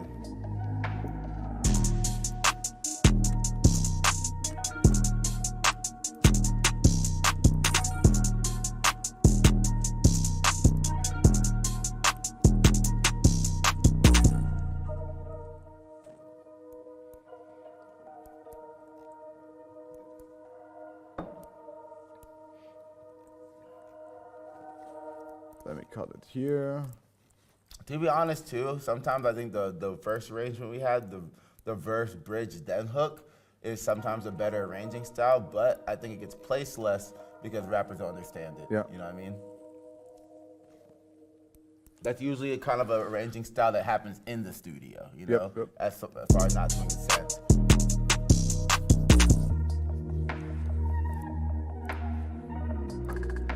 Lighter. Wait.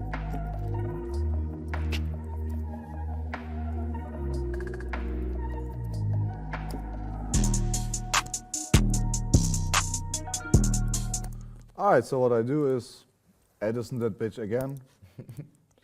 So, yeah, 1 second. Here's his lighter. Yeah, thanks, sir. Okay, we're gonna record it right now. 808 Mafia.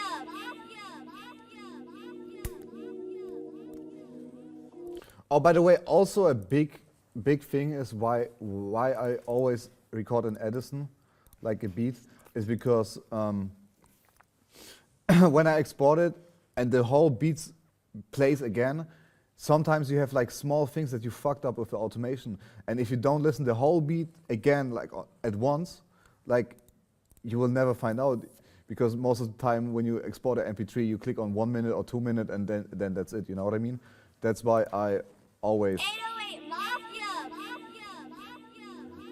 why you don't write the key, because nobody cares. The audio engineer can put the auto tune on it. You know, it's like not that crazy.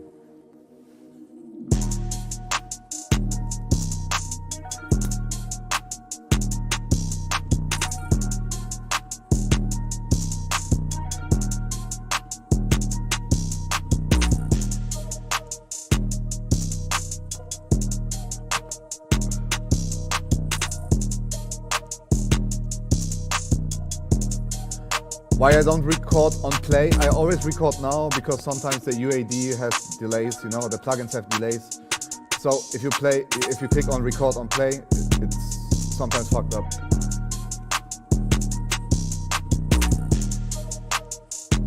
Yeah, I can sum up all the mixing levels, yes.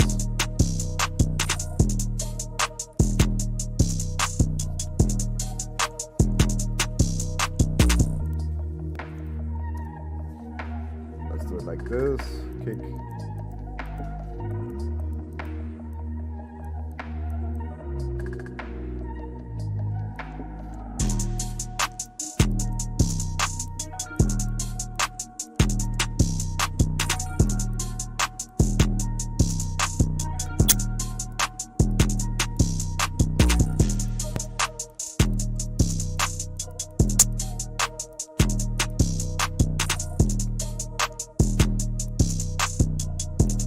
You don't sidechain 808s with the kick, you just change the polarities.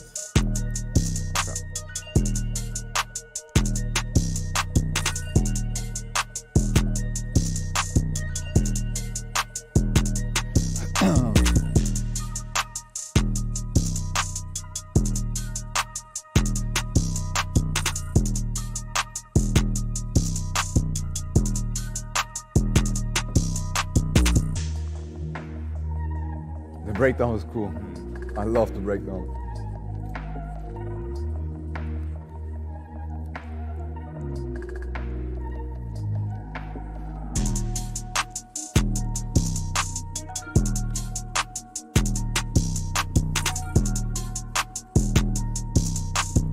Soft clipper default, it's magic. Yeah. Oh, the hook's too short, bro. Oh, it's okay. I mean, I get imagine it one later. Imagine it one later. I just wanted to record it. All right, so we recorded it, and now I'm gonna show you the big differences in sending out beats. 1 second. So we're gonna cut it. All right, so the difference is beat as wave, and then beat as MP3, and we go on MP3 and save it at around 160. All right, so the big problem is that people are getting more and more lazier, and most of you probably send out beats with Dropbox, and this is why I wanted to show you. So Dropbox requires, like, let's say you get an email right now from me and you're a rapper, and I'm gonna send you 10 beats into Dropbox per link. So you open up Gmail, then you see my email, then you click on it again, so you have 2 clicks. Then you click on Dropbox, then you have 3 clicks. Then it says, do you have the app? And then you click no, that's the 4th click. Then you click the first beat, and that's the 5th click, you know? So you have 5 clicks till the rapper can listen to the beat. Because Google Drive only allows like 27 MBs, if you send like 1 beat as a wave, you're probably done already. Yeah, you can even send this 1 beat because it has 56. But if you send it as MP3, it has 3 MB, and you can easily send out like 5 beats, 10 beats, you know, like it depends on how long they are. So what the rapper does is opens Gmail, opens your email, and can click on the beat immediately and listen to it. So the lazier you make it for him, the easier you make it for him, the faster it gets placed. You know what I mean? That's why I export beats as MP3, because at the end of the day, the audio engineer will ask for stems. Yeah, so they just wanna hear it. they just want to hear it and want to immediately record on it. Yeah. And Get ideas out, you know what I mean? can tell the difference from MP3 and wave. We tested it on so many workshops, and even we trolled the audio engineer we had on it, like Manu, one of the biggest audio engineers in Germany. We tested a blind test, like he heard the MP3 first, and then he heard the wave, and he couldn't tell the difference between 160 kilobits MP3 and a wave. And that's why I always export beats as MP3, make a package, and send it immediately as in Google Drive as an attachment. Because the rapper has less clicks, it's easier, and he's gonna listen to the beat way, way faster. That's why we're gonna do this. And yeah, you can really not tell the quality. Yeah, I exported it with 160, so the file gets smaller. So at 160, I can easily send 5 to 10 beats in one email, you know, as an attachment in Google. All right, let's summarize the mixing. I open this Paint here. I think that's the easiest for me. Melody. All right. So kick only if a kick and the 808 are together, then I will do the kick as +1 or 2 dB. But if the 808 is alone, just how we did it in this beat, it's +3. It's +3, but always it's important to have the soft clipper. Don't change anything on the settings, just the regular soft clipper from FL Studio. You can also use the T-Rex clipper. I really like this clipper too. Or the built-in from Ozone. Ozone also has a clipper. The Ozone one sounds the best, but I think I don't have it installed on the laptop. I just found out about it like a couple days ago. The thing about soft clipper sound, though, is becoming a standard, you know? Yeah. All right, so on the main clap, main snare, you know, it's -3 dB. It's -3 dB. The hi-hats are at like 9 dB, -9 dB. The second snare is always at like 6 dB, and the melody shouldn't go over like this. The crocodile, I learned in school as a crocodile, -12 dB. Should never go dB. Should never go over like 12 dB. This is like the mixing standard. I do the beats, and this is how they slap. And on the melody, always cut the lows till like, let's see how I cut it here. cut the lows. You know where it says bass, like at like 200, cut it till 200, like 200, at like 200, cut it. Everything over, anything under 200, cut it. And this is like the easy way to mix all the stuff. Oh, the crocodile needs the other way around? Oh, I'm sorry, bro. No, it's not. I- Oh yeah, you're right. You're right. Yeah, it needs to be the other way. Yeah. Okay, the crocodile needs to be on the other side. No, you're right. That's why I make music and don't work at Mercedes or something. You know, they will kick me out if I put a presentation like this. The loudness with the 808 compared, okay. When the 808 is with the kick together, I just mark it like this, the 808 is at 0 dB. You know, but only if they are together. Ah, fuck. dB, fucking, you know. You know, dB, guys, dB. Okay. All right, it will be on, on 0, you know, on 0 dB. 0 dB, I'm sorry. You know, sometimes we still kids. Why do you write the B first? Bro, I have no idea why I write you're it. fucking Okay. it up with DB. All right, bro. So everybody gets it. I hope everybody gets it. Everybody's getting it. You know? Fuck, now even the fucking thing fell off once. Reminds you, each time DB, you write the B first, and you're like, oh shit. Then you're like, yeah, okay, let me try again. Always the same. Yeah. You're like, B, oh fuck. Alright, so you get the mixing. When it comes to arrangement, I have something. How much dB on the master, bro? Nothing. It's just like the soft clipper. It's like normal, bro. It's the normal thing. It's just a soft clipper holding it together. Alright, and when it comes to arrangement, Gumboy said his part. Now I'm gonna tell you how I do it. What I do is go on YouTube. Copy yourself. Go on, bro. This is the way how I do arrangements. You're gonna end up at one of All the right. answers. You're gonna, sorry, whoops. Type in 7 Rings from Ariana Grande. Not even joking, guys. I swear to God, this is how I do arrangements. Go on YouTube to MP3. I think my mic is off, yeah? YouTube to to Sorry. MP3. Put that file into FL Studio and just copy it. Copy the arrangement. Because it's perfect and it works. As easy as it is. Like Ariana Grande is a big star, they put a lot of thinking behind the arrangements. And this is how I do sometimes arrangements. Just go YouTube, 7 Rings from Ariana Grande, YouTube to MP3, and copy how they did the arrangement. You know, it always works, it's a pop arrangement. I didn't know I paid for a comedy show, bro. Now you get a comedy show with some wisdom. But yeah, actually this is really why I do the arrangement. Yeah. You got the soft clipper. All right, guys, so since we showed the beat and samples, give me questions, and we go into every question now. So it's your time to give us some questions. Can you show sidechain with a kick? Okay, you want to see how we do a kick with a kick together. All right, let's open up new one because I'm going to show you what the secret is combining those two together. All right, let's get the spins. Let's get the spins. And let's get a kick. So the real secret between figuring out those two is the following. You go into the 808, click on audio editor, and go to the beginning, right at the beginning, like.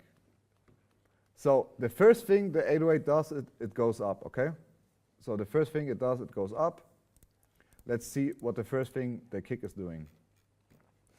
It goes up also.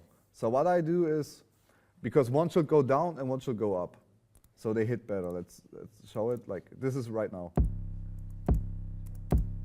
What I do is go to the kick and click on reverse polarity, or how is it called? Reverse polarity. Polarity. Because now one goes down and one goes up, so they have more space together. And now it cuts through, now you can hear and boost it. When it comes to mixing, I'm going to show you first the 808.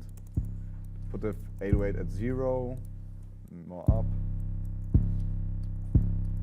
And I put the kick around like plus 2 dB.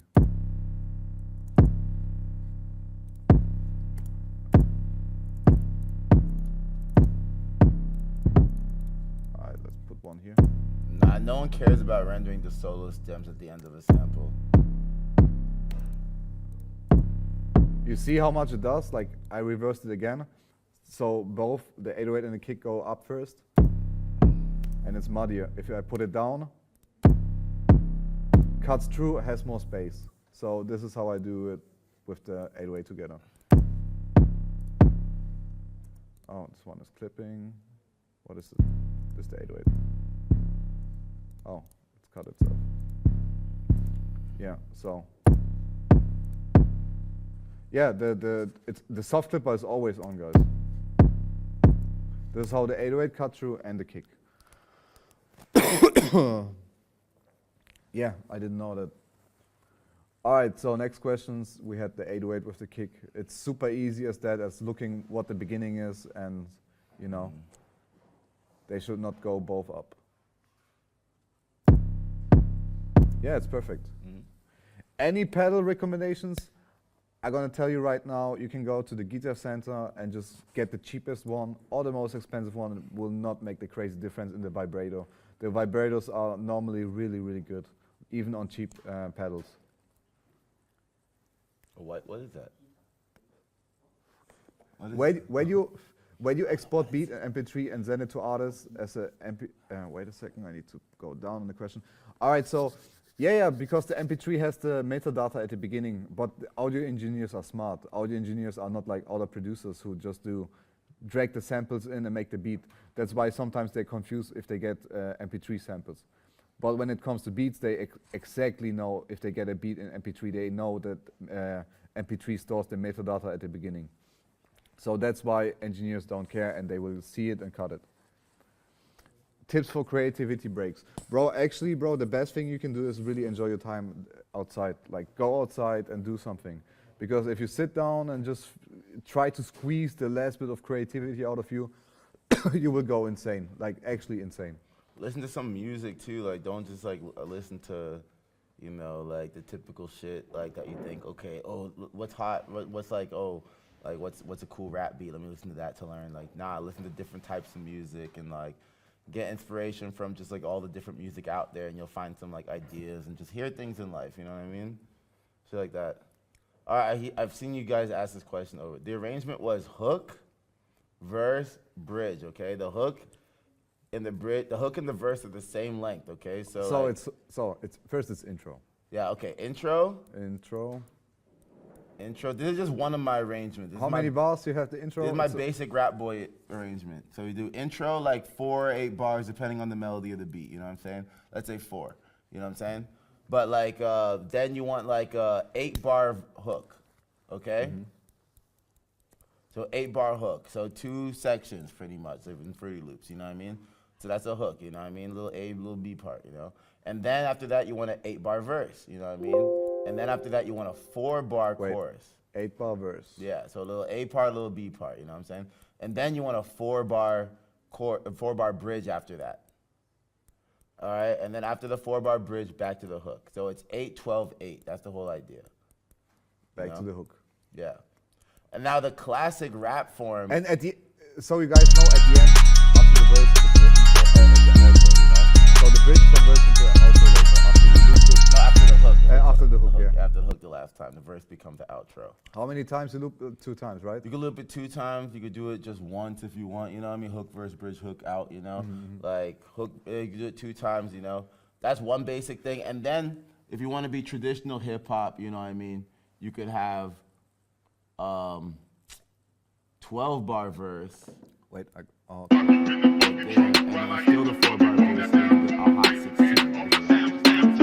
Another 16, and you do a 12-bar verse and a 4-bar bridge. Or it's like a 4-bar outro section to the verse, you know what I mean? But that's like a 16. But now because music is getting faster and stuff, now you're seeing a lot of this 12-bar where it's just an 8-bar verse, quick, like a hook, a quick verse that's the same length as the hook, and then a quick bridge, like, and then back to the hook, you know what I mean?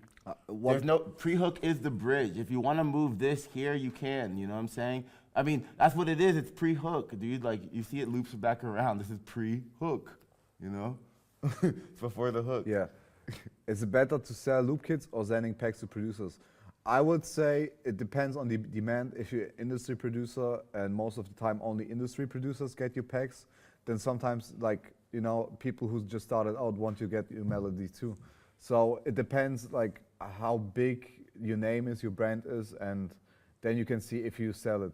But what I will do is collect placements first. So just send it around to anybody, like even put it on YouTube for free. People can use the loops. And if some loop just ends up on any mainstream album and you maybe go Billboard #1 with it, I would say you can start selling then your kits. I don't need to repeat. Just look at the screen, bro. Intro, intro 4 to 8, da da da. And people Tips, said, yeah. why do this? It's called energy management. And it's very important for music because not everybody is listening with the same ears, but everyone is feeling the same movement. You know what I mean? That's a really important thing about All right, music. we have questions about banks, so Yeah. I'm gonna show them my favorite Got a lighter? contact libraries. Lighter. Yeah, 1 second. Take your time. About loop kits, you should make them and send them to producers. Like do both, sell them and send them to producers. But you I like. would start selling them after you get some couple of placements before put it on like YouTube for free and let people use it. Yeah, of course. Always really try and get them to people. You know what I mean? All right, so I'm gonna show you the most used libraries I have. First one is the North 7 keys from Spitfire. I'm gonna show you some examples. Gumboy can show his skills today. Oh yeah. And just gonna go through a couple of the presets so you so you guys have an idea. But this one is super high used in our sounds.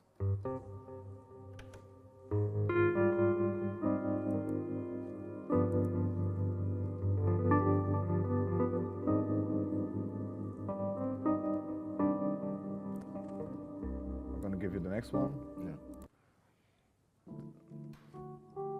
This is a classic Palace staple in the sounds.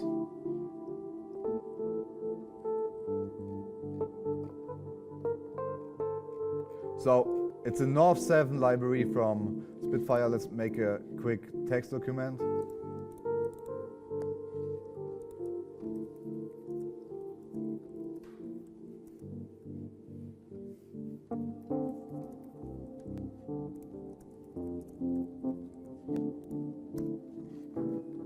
One of my favorites, 100%. All right, so besides the Note 7, we used the Oliver Arnold toolkit. Sometimes it became less, but it still has great sounds. Mostly we use the Felt Grand Piano. It's like one of the best pianos. What?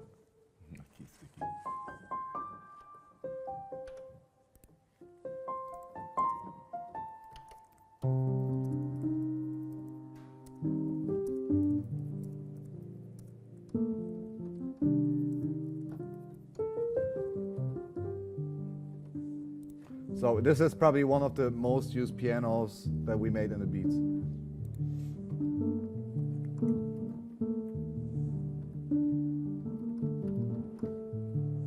All right, wait. So, okay, then we have two harp libraries, and I'm always like battling myself in my head which one is better. But I feel like the Samuel harp, this one, 1 second, normal. I feel like this is one of the best harp libraries. Because not only you have the real harp, like he's gonna show you in a second. Not only you have the real harp, then you have like metaphorous, I don't know what we call it, warps. So we have like sounds like this, for example. Then you have this.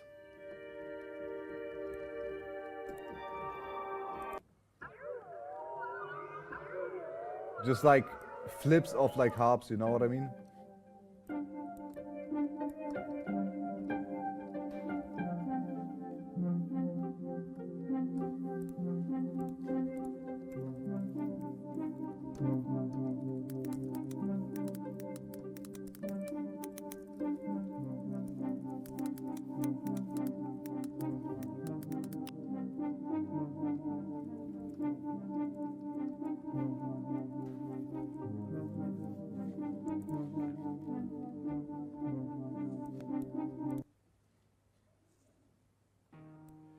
I'm just playing whatever key I feel. Yeah, like. yeah.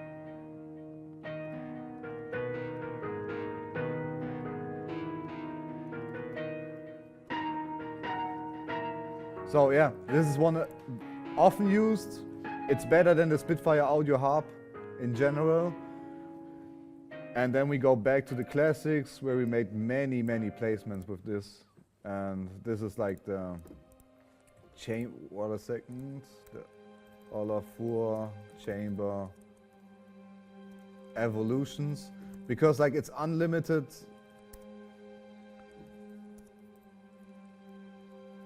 Placement sound, because it's very unlimited creativity science. You can always randomize the knobs.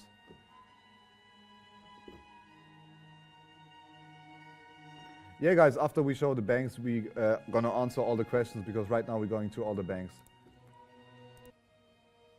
Like, you can switch up so many sounds.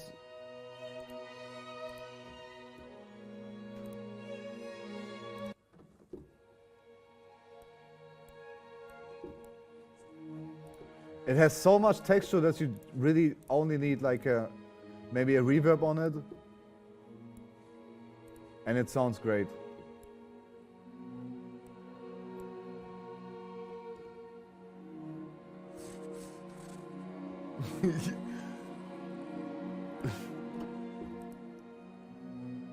Don't cry, Stella Kid.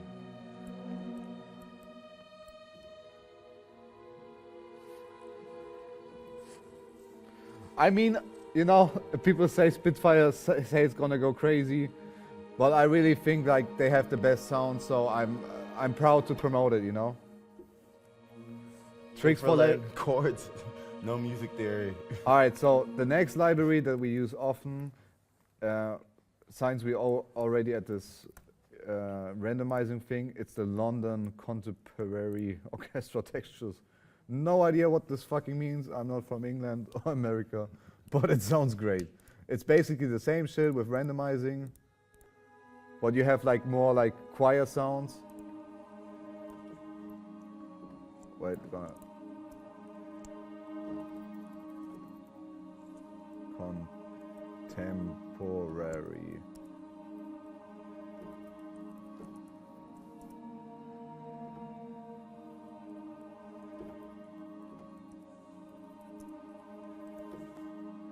And yeah, it's amazing. You can switch around.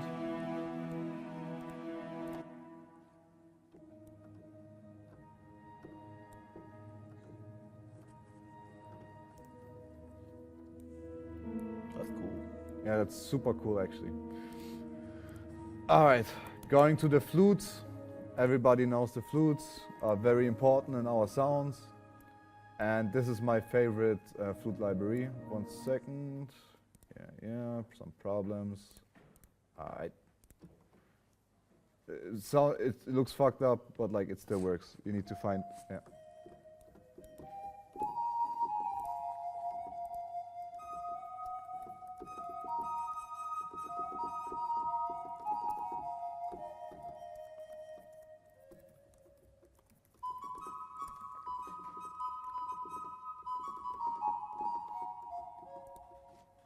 Not only this is also very cool.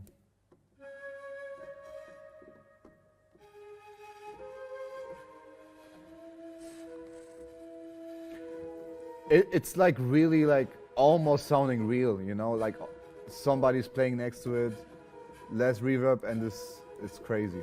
The thing about these flutes too is like you gotta know a little bit of music theory with them because the range is so low. It's not Yeah, like yeah, a the normal range is DSP. pretty original, So yeah. you can't like just go everywhere. It's like a really small. That's it. That's it. It's all you get is just one octave. So you really have to know like Yeah. where to go to make the melodies. Oh.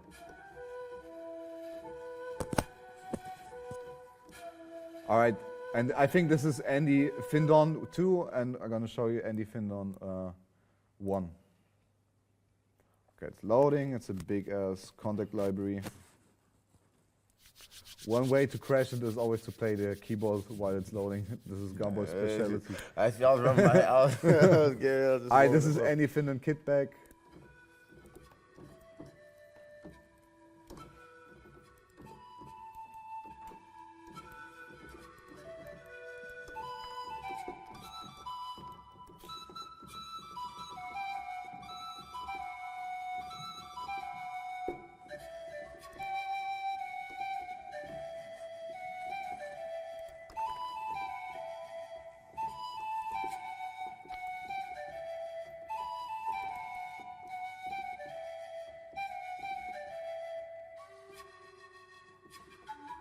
All right.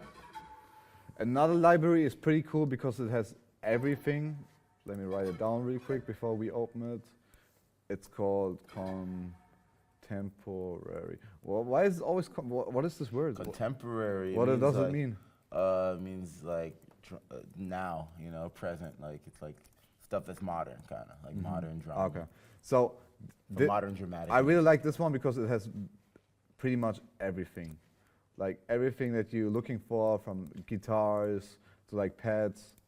Basically, the classical music and contemporary music. That's the And two. what is our music? We make contemporary music. No, we make bangers, bro. Yeah, we make heat, bro. We make flame We make emojis. slappers. All right. So for guitars, for example, like amazing sounding guitars.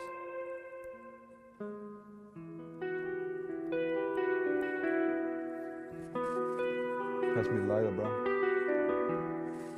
So yeah, the guitars are crazy in this one and probably better than anything you can find My bad. when it comes to like Omnisphere or anything.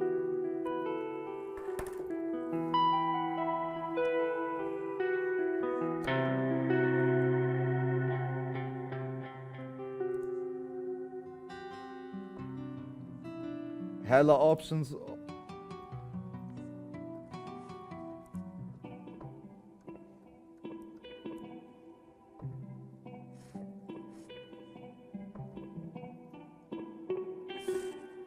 Amazing. All right. I think there's no. I will not even show you the guys the other ones. Like I don't want to waste the time, but it's amazing. This was the biggest miss buy ever. $300 for this Olafur Stratus. It sounds trash, to be really honest. Like you see, sometimes Spitfire not only has hits, because this one is ass, bro. Like to this day, like this one. I still don't get what the fuck it's doing. Like I'm gonna show it real quick, because this shit is trash, bro. Like this is wasted money. Like I paid $300 for this. But you know, it's good for the Oh, tech. that was it. It's good for the taxes, you know. All right, back to the most used right now library. It's a Soul. One second. You do that. That's kind of cool. You know, I was 12 years old when I was 12 years old when my family died. So this has almost any. Yeah, come I've on. been chasing dragons ever since. I So didn't know who I became. this is good for starting melodies. It's like the beginning of a superhero movie, bro. Yeah, but this one is big, bro. Look at the loading time. The loading time on this is crazy.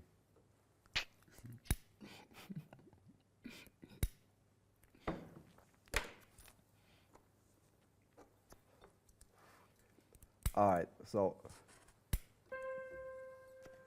this is almost anything, like from electric sounds to choirs, and yeah, and it's pipes, brass, strings, anything. So anything that has to do with real instruments in this world, it has it, you know. And the quality is top notch.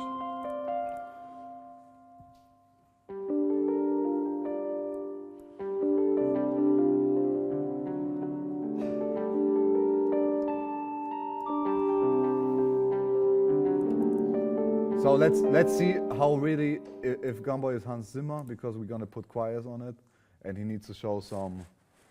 Wait, it's loading, brah. It's big libraries, it's big ass libraries, not your fucking 2 gigabyte libraries, bro, that you get on Pirate Bay, I'm bro. also I know using you, I know you, I'm bro. also using I know you, these. bro. No, I'm joking.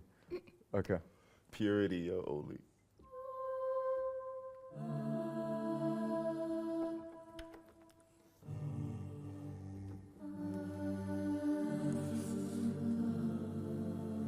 So yeah, the choirs sound amazing, and I think those libraries right here are like 10 out of 10 libraries, so we don't waste your time again.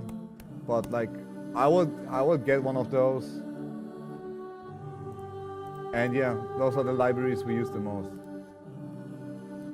Okay, we cut the sound for Gumboy. All right, so this was the question for the contact libraries. Let's take the next one.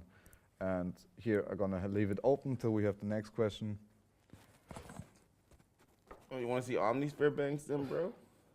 Now let's see what they want to see. You know, Yeah, they say I feel too much talk about content base. Show again, please. Okay.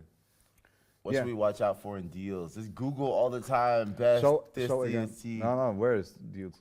Okay. Someone said Is talk it about possible deals, to just pay go for fast. beat feedback? No, bro, I'm not doing beat feedback because like a lot of people are in here and I'm gonna teach stuff that is universal to anybody and nobody wants to hear your beats right now. Can you talk about business shit like collecting? Okay. So with collecting royalties, you want to join like a royalty agency. I think like the easiest one to become a part of if you're international is Songtrust. You know what I mean?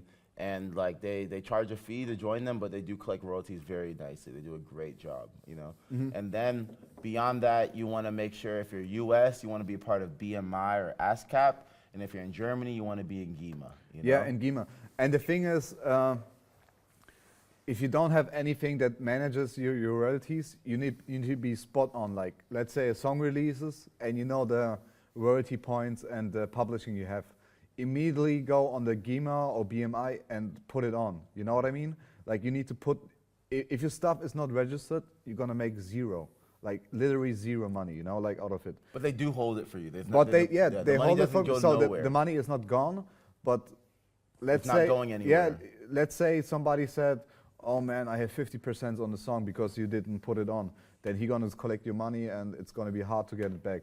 So yeah, GEMA also covers the American market. Yeah, they can get your money, but it's gonna take way longer. So let's say we make a song today. So in less than a year, BMI is gonna collect it easily.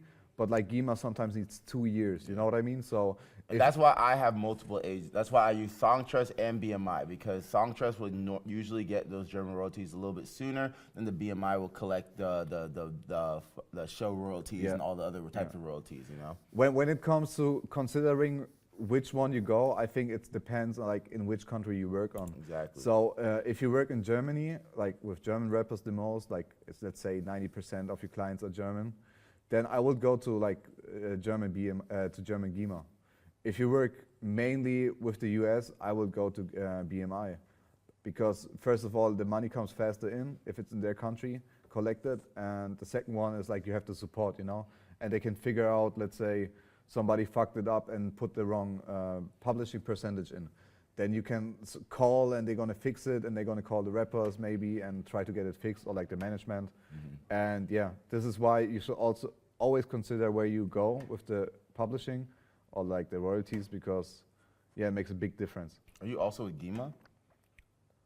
Now I'm Only at BMI. Yeah, I'm at Sony. Yeah, I signed to Sony. All right, next question, guys. You need to give the questions faster. Normally in the normal workshops where people have like 1,000 questions, and you sit at home, drink a cola or some shit, and don't even type into the chat. So yeah, all the questions you have, just ask it now. When do you use compressors? I think compressors is also a correct. Like I use compressors only mainly for the character. And if I use a compressor, I always use the Shadow Hill. I think it has a pretty cool, unique sound that like gets like the vintage sound that I want to achieve, and like some character. So for me, compressing is more about like, first of all, it's more of a creativity trick, and second of all, it's to it's to bend, not bend. It's like if bells go too crazy peaking, I use the compressor to not have the bells peak so much, you know. This is how I use the compressors. Favorite effects which are not UAD, that's pretty easy. I can write it down right now because you heard all the UAD stuff. So my favorite effects that are not from UAD are Seven Heaven. That's the best reverb when it comes to not having UAD. Then Spin. After that, it's a S1 imager. It's like a staple. You need to have it. But you saw it, S1 imager. In the Waves bundle, you know. The Ozone imager. Mondomod. If you have Mondomod is one of the best. Mondomod. One of the best detunes. I think still one of the best detunes. And let's see on the list what else we have. Instead of RC20, I use wires from Audio Thing, I think. Which company is it? Yeah. It's wires from audio thing, better than RC20, and can do way Van. more. Van, THAN. So yeah, wires. And let's see what else. Reels is also better than, in my opinion, than like RC20. Which company is it? Oh, also Audio Thing. Okay. So it's Audio thing slapping. Reels. Yeah, Audio Thing slapping. Yeah. Also better than RC20.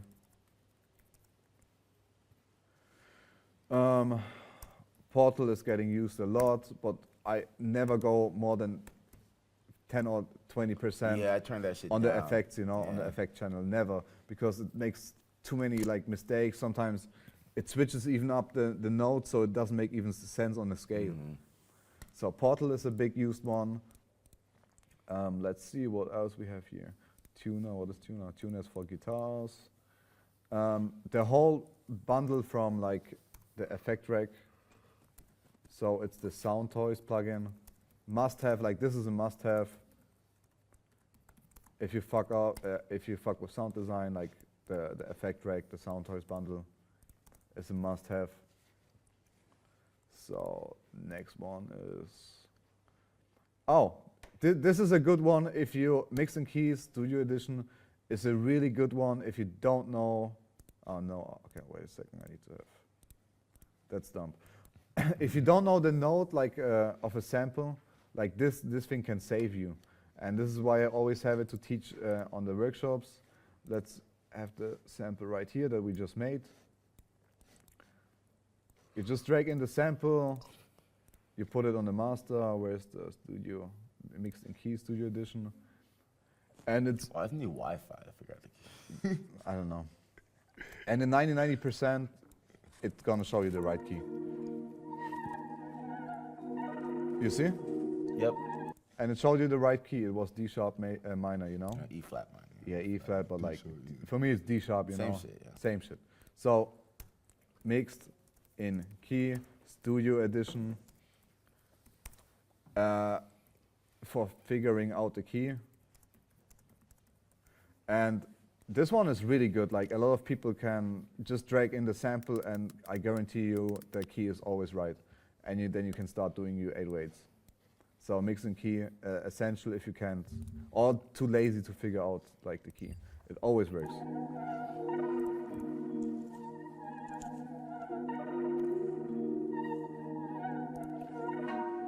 All right, let's see the next ones.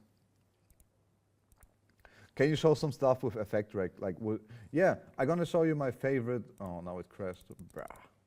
Okay, all No, good. you gotta be patient. No, I'm not patient, bro. People waiting. People waiting. So, my favorite. All right, let's load up a sound real quick. I'm gonna show you my favorite effect with Effect Rack. 1 second. Drama. Let's take one of those guitars. All right, my favorite effect is on the Effect Rack. Let's load it up. So we have the Effect Rack, and there's one I really love. Like, you go into sound design, oh no, modulations, and then it's something with water or some shit. Ah, liquid wipe, yeah, liquid wipe. And I turn down the timer on 1-2, the liquid wipe, and play some.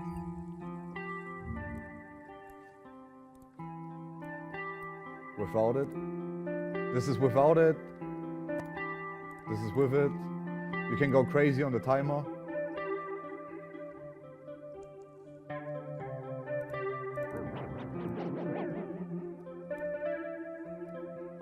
Yeah, this is one of my favorite effects.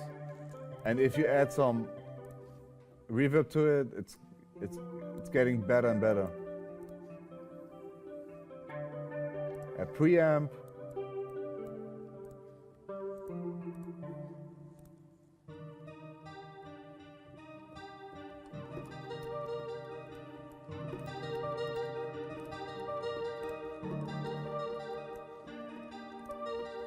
You see how easy it is to like get some good melodies out of it.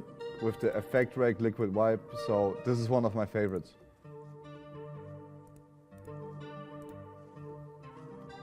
All right, bro. So let's see next effects that I use. Kickstart is one of the best ones. Like, can you record something real quick? Okay, one second. Let's record something. What?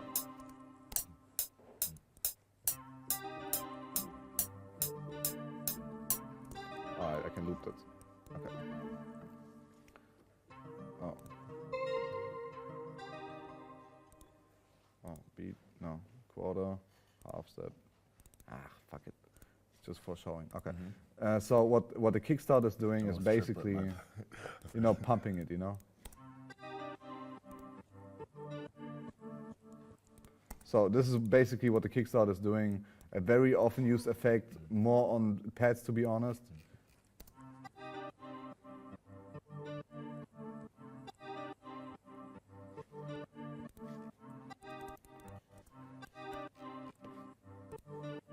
You can get a cool pumping effect, and sometimes if you put it on 50%, it just adds rhythm. Yeah, so the Kickstart is also, I think, a must-have, and I think it's free. Kickstart by, who's this company? I don't know what. Yeah, Nicky Romero. Okay. Fire. Nicky Romero. Since I know it's this guy, it's not gonna be free. So yeah.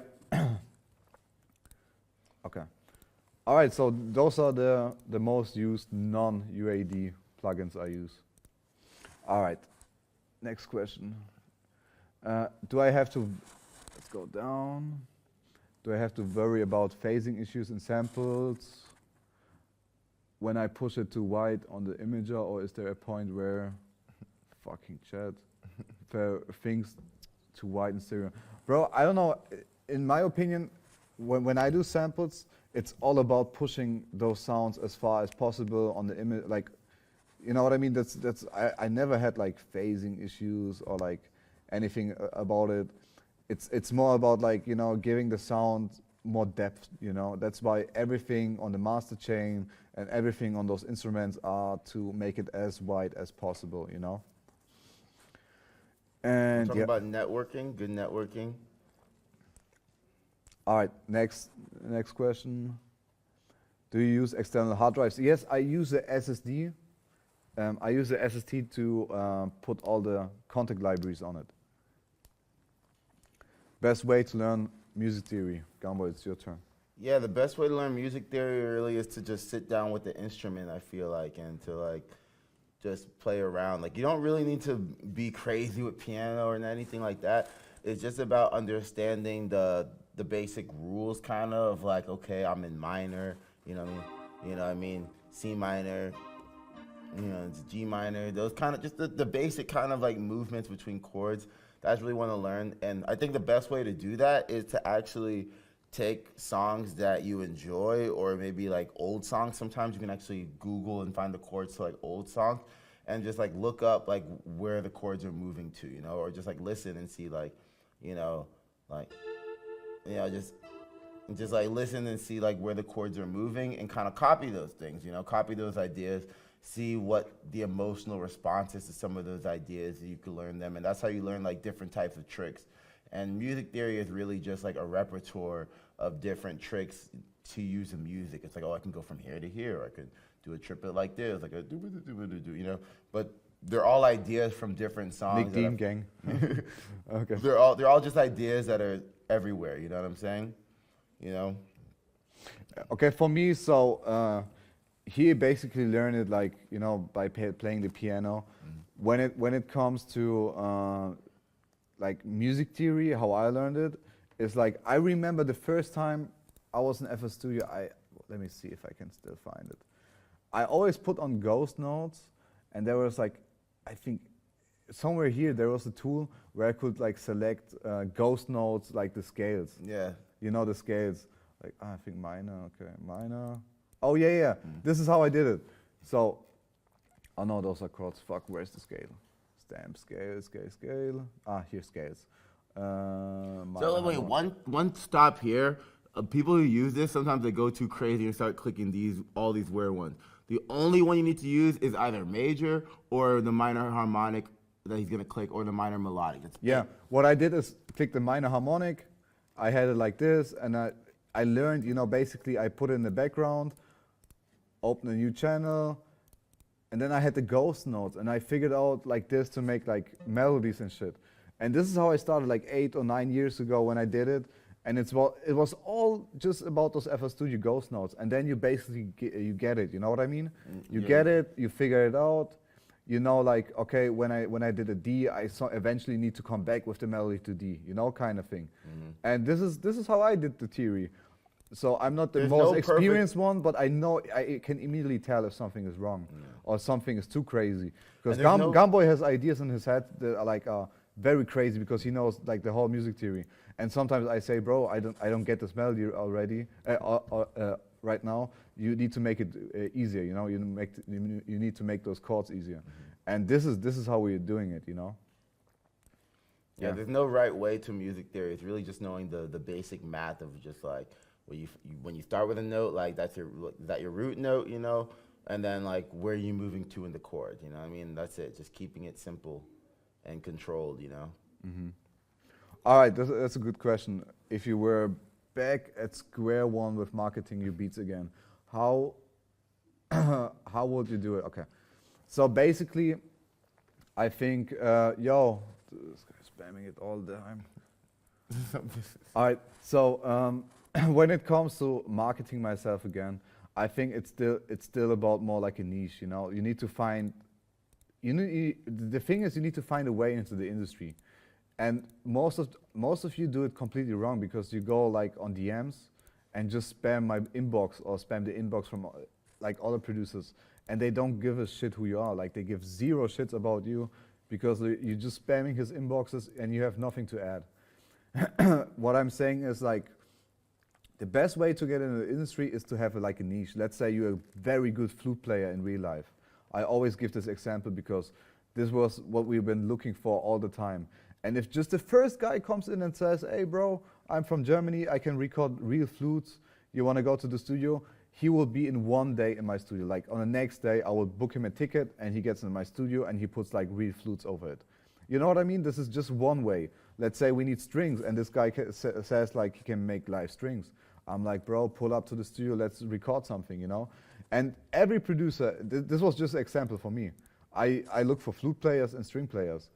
And if somebody would DM me and he's fire and send me some examples how he plays, on the next day he will be in my studio.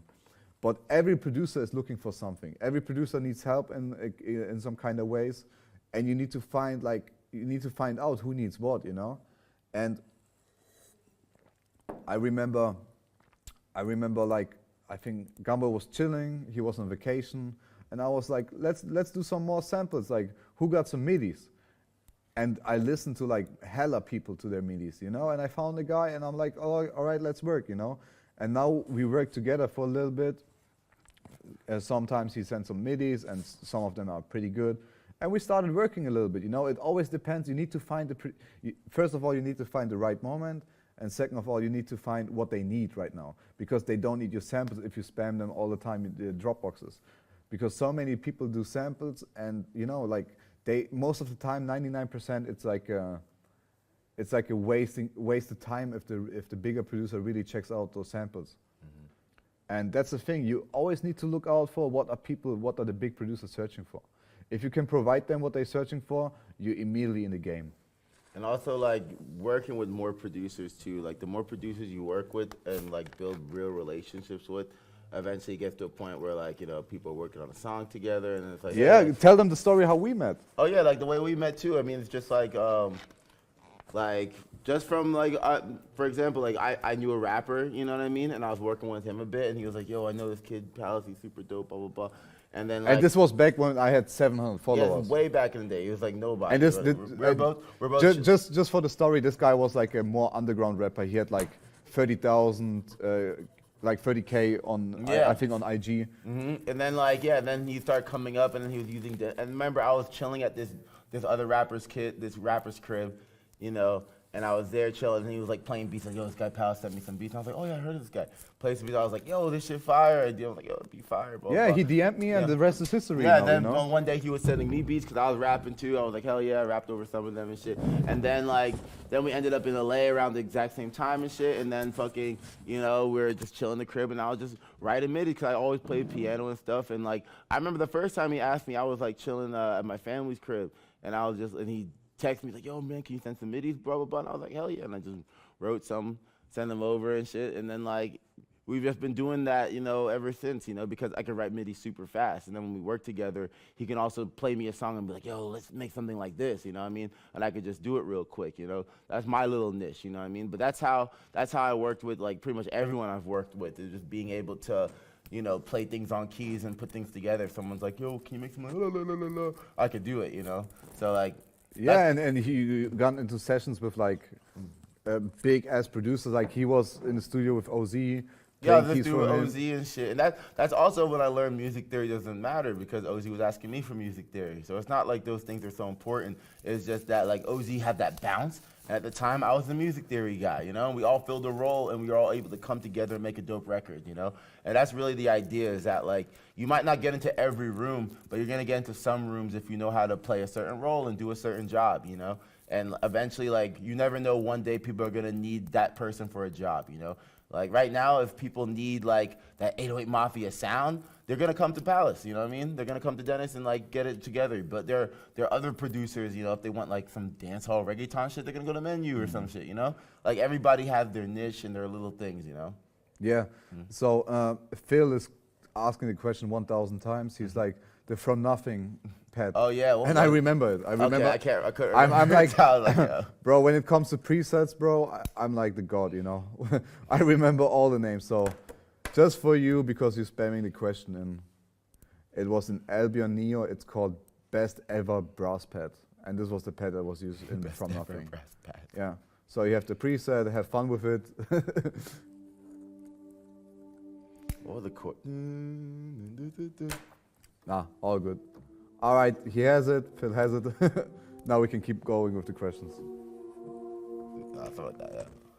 Yeah, how to promote yourself on social media. I recommend being a human being. Like, don't make it just like pictures of your beat with some dumb like picture of Lil Durk over it. Like, just fucking like, you know, just show your real life, and then show that you're a musician, that you care about music. You know, you can put snippets of your music up, but like, show how you're like somebody who cares about music more than just trying to like put beats out there. You know what I mean? Like that you're a human being, and that, you know, where you're from a little bit too. Like just show. That's what I like to see when I see on Instagram. It's like, oh shit, this guy really out here hustling. You know, I like to feel like, okay, there's a human being working for something. You know, not just like, you know, check out these beats. You know what I mean? I think that's like the most important shit when people are gonna like look at your page if they wanna. Normally it's just about the beats itself, but then when people look at your page, if you just look like some kind of like sales thing, you know, no one's gonna care that much, you know. All right, I would say we take a couple of questions and like do again like a sample. Okay. Oh, So- they're saying dark melodies. That's Dark melodies, yeah, we can let's do it again, you know. Yeah, So you dark can see like how it works, putting the samples together. This drama shit was crazy. Let's use it again. I really liked it. Synth pads. How should I best contact people? As I said, if they need something, you contact. Like this is the best way how to get in fast. When it comes like to other ones, I always look at the IG page who texted me, look at their profile. If they sitting down playing hella real instruments, bro, I'm definitely gonna talk to them. Like there's no secret behind it. Like if they go on your page and your page is just full of bullshit and like 20 pictures of Southside on the video clip and you're playing beats, nobody will go there. Will there be another real life workshop? Yes, we're planning in the US tour. So with dark melody, first off, minor, duh. That's really the whole idea. So like with this right now, like right there, what makes this really darker is like, it's not, I don't do the third in the chord. I keep it open, so it's not like, there you can see. So sometimes you put a lot of space in there. Like, so this is the regular C minor. Instead, I might just do like this. without the middle. And then you want to like go up somewhere to make it more minor. It's like, or sometimes you want to just make it like a forward space, like a.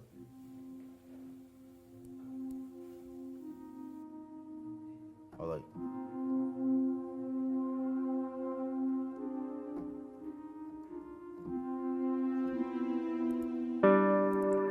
Let me get you. I'm just really moving just two notes. Just like I have G and D for the first chord, and then G and D sharp. You know what I mean? Or just like G and D, and then down a whole chord to F and C. You know what I mean? Just really, it's about like really tight kind of chromatic-ish kind of notes. You know what I mean? With the dark stuff. So it's like.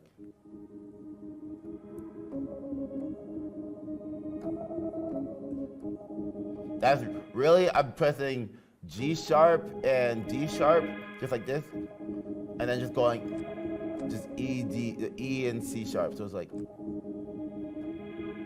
that's dark. What makes it dark is because that A is not changing. It's like,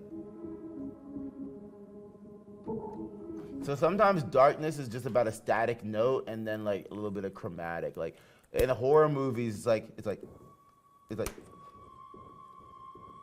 You know what I mean? It's just chromatic. That's the whole idea. So it's like, you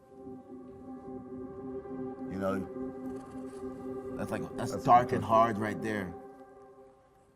You said chords are the foundation of Eddie Card. All right, so yeah, every song technically does have a triad. What I just did, this is super dark, right? The triad in there is like, first you have just like a power chord. So that's not really a triad, but it shows up with this note. So this is like a really chromatic triad. It's C, C sharp, G. You know, it's like if you do all together, it's like this. But it's like, so you have that space. You know, it's like, so it's like.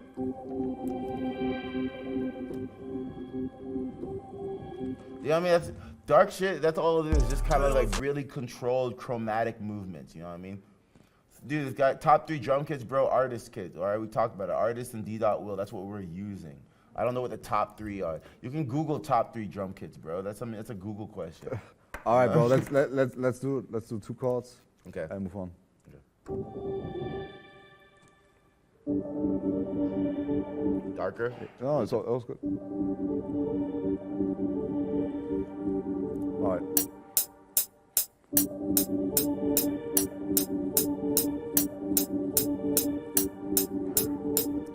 All right. So I liked it how you played it faster. So I'm gonna.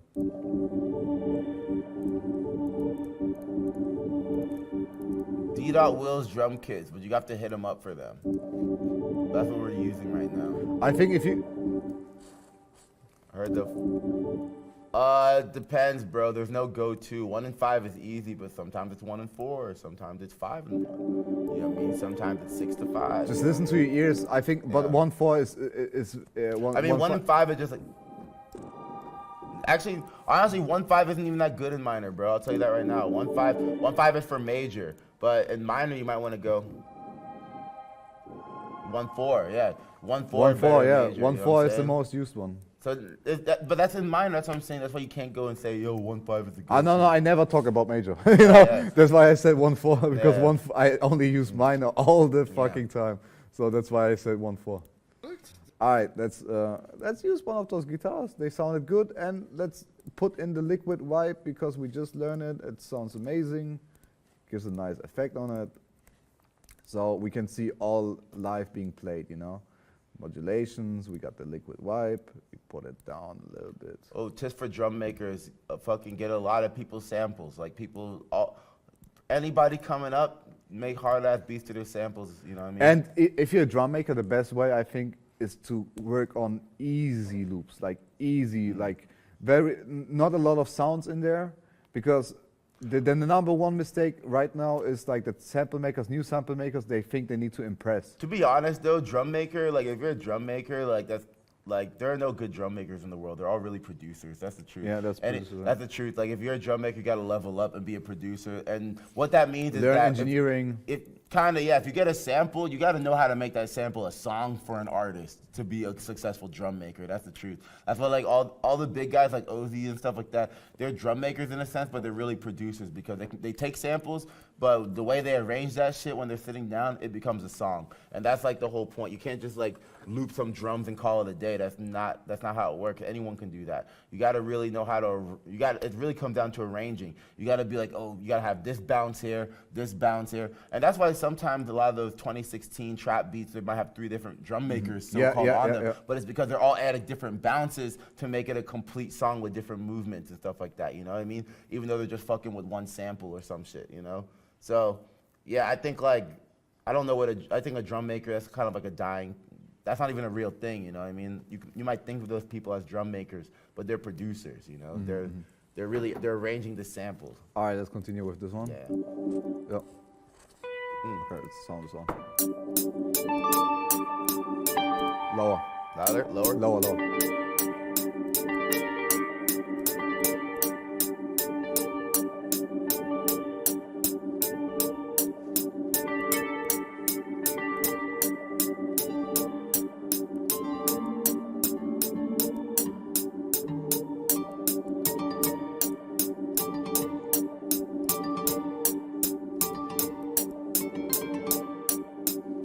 Make it easier, make it like dun, dun, dun, dun, you know, make it.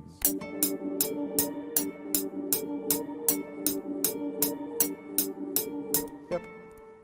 The easier it is, always better.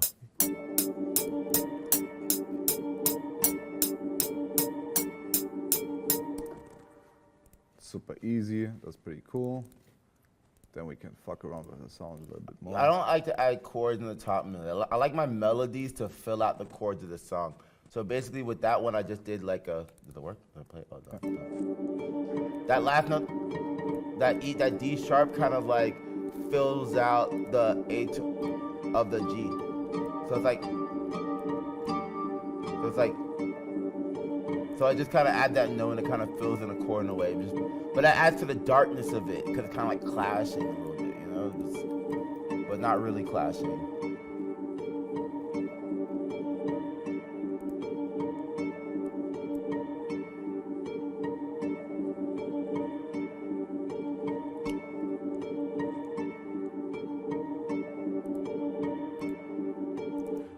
How often, how much beat should I send to rappers in a week, bro? It depends how, bro.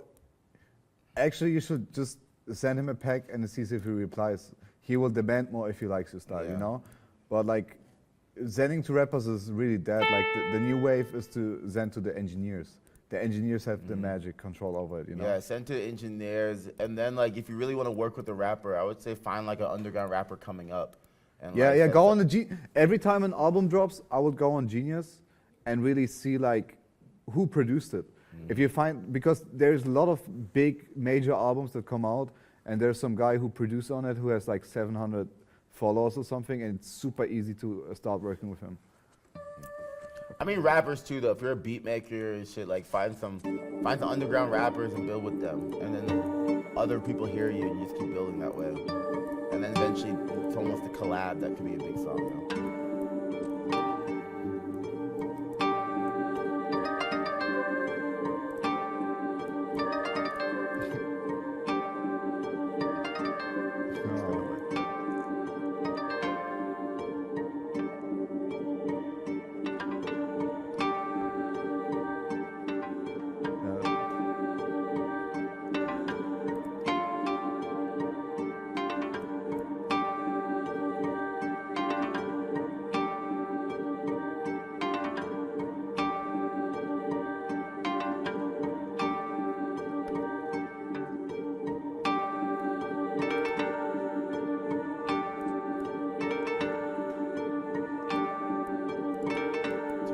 No, it's cool. I'm gonna mix it on the left side. Okay.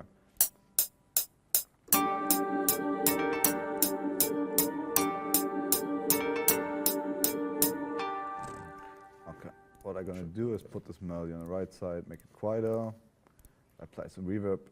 Self-doubt or being satisfied with your own results. Yo, you gotta chill out, man. That's the thing. Like, y'all realize that we're just making music. At the end of the day, I would always treat it as a hobby, bro. Yeah, you supposed to Even if enjoy you it. make the first money out of, let's say you make like 2,000 of your BeatStar store, never quit your normal job, bro. Really try to like, you know, to get like at least 1 year of money where you say, okay, I could live from this money, you know. But like, try to get this type of money for a year before you quit anything, because life is harsh, man. Some out there like lost like everything going to LA and saying, fuck it, I'm gonna do it now. And that's why LA for me personally is super sad to see. That's cool.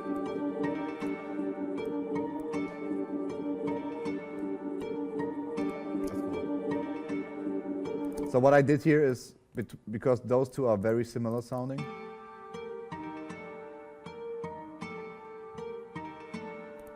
put one left and the other one, no, put one right and the other one goes left. So you have like more dynamic thing right there going on.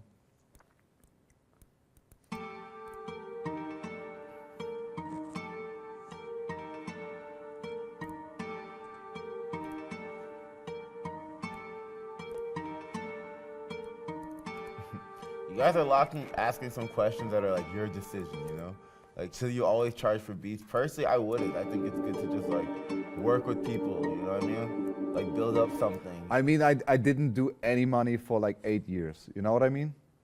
Like, Yeah, I never asked anybody for money to like do a beat, you know, until like it was like, yo, help me do my whole project, da da da. And I was like, okay.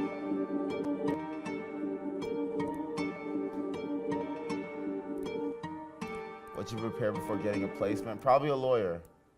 not always lawyers. Yeah. Always double check anything. You know what I mean?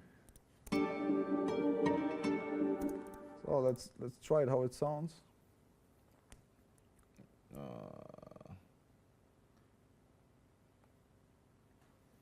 Back to the top, fuck it.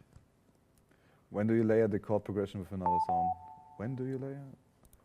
When? What do you mean when? We're making music. Once you have a sound, you maybe want to put another sound. And then maybe you want to add another, you know? But, you know, usually it's just like, you know, you just kind of like, you kind of build off of the sounds you like, you know? How to get into the industry? It's as always like find a niche, find something what people are needing right now, and you will always get in. And you get quicker in than you really think, bro. Or make an amazing song. You know? Yeah, amazing song. But like, Make an amazing song that fucks with you, though, shit. this is like the more on the hard side to do it, you know. Make an amazing song. It's like too general.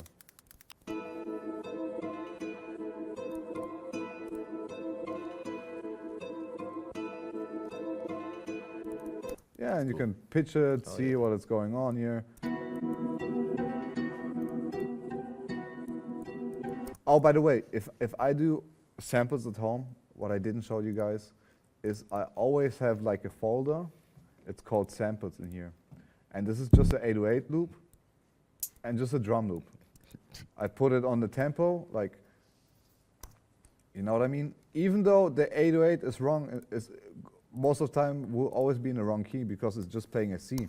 I don't care, it's just like to see if it would work before doing like any drums. You know, this is the lazy way to check if this sample will work, like putting.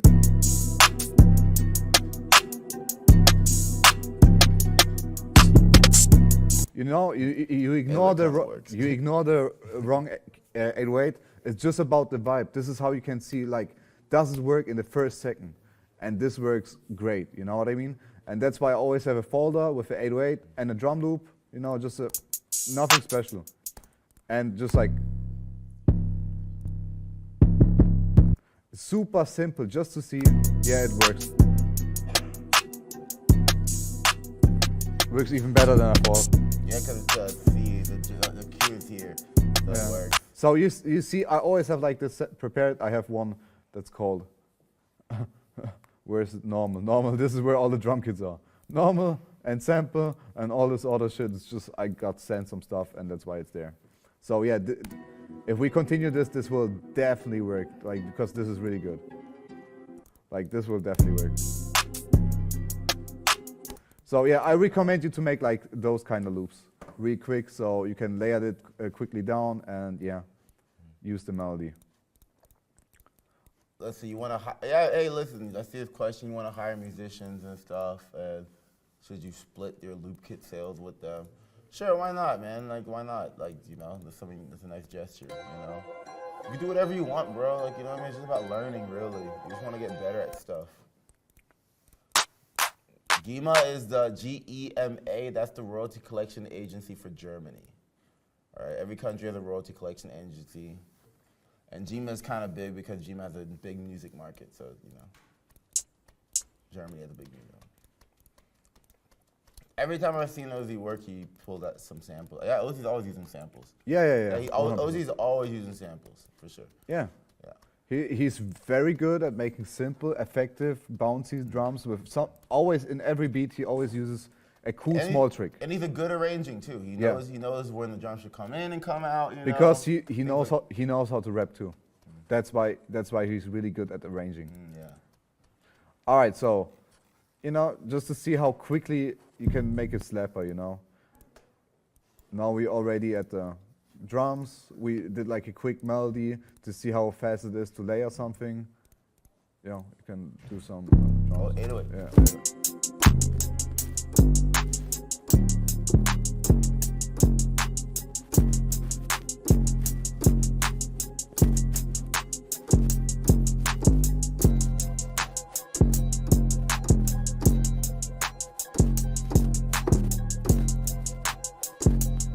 Okay, let's record it.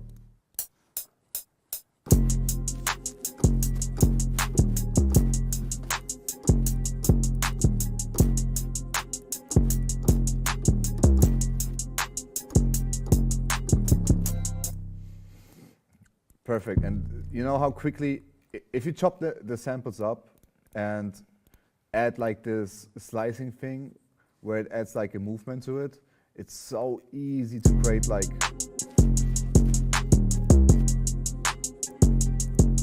And then you just copy it and put it 1 octave up, you know? Just put it 1 octave up and it works.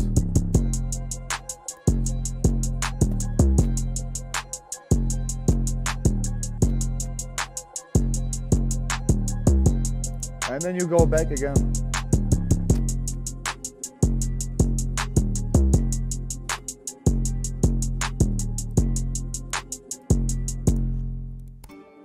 Just for purposes, let's add a flute on here from the Andy thing and make a B part, you know? And this is how easy it is to like really make the samples, like listen to your ears, don't do too much. Like those three instrument patterns already worked, you know? Oh, no, you're too low on the keyboard, I think. Wait. Is it muted? 1 second. Ah, sorry. No. My bad.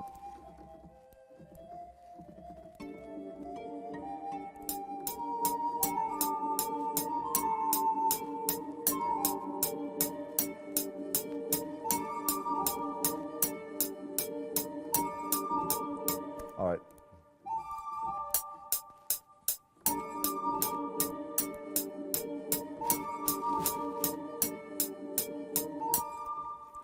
Bro, Ozzy's just checking samples like the rest of us. We need to start with this because you're going back to it, you know. Oh, by the way, when it comes to like instruments like flutes, just look that the general notes are right. Like you see, like this one or this one are on time. But Everything I play else, like this to make it realistic. yeah. That's how I like This it. is how you make it realistic. And then what it adds, we just add a little bit of EQs, a little bit of reverb. But what we do is after adding the reverb, taking out the, oh fuck, okay, it's fucked up. Oh, okay, I can still move the knob.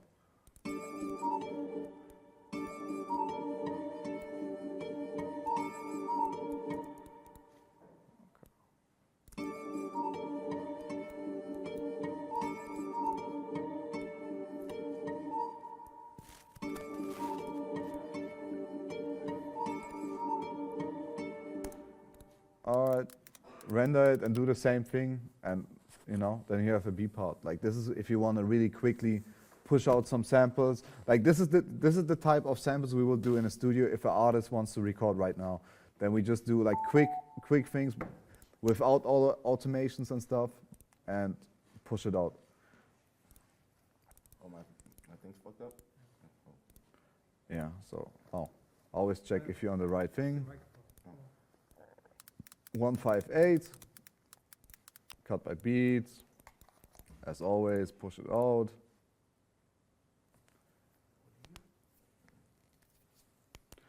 Can you talk a little bit about effect order? The effect order doesn't depend, just what depends is panning and reverb. This should be the last two, or the last one in general should be the S1 imager. But when it comes to the order is more about taste and about the effect you want to result, the result of the effect.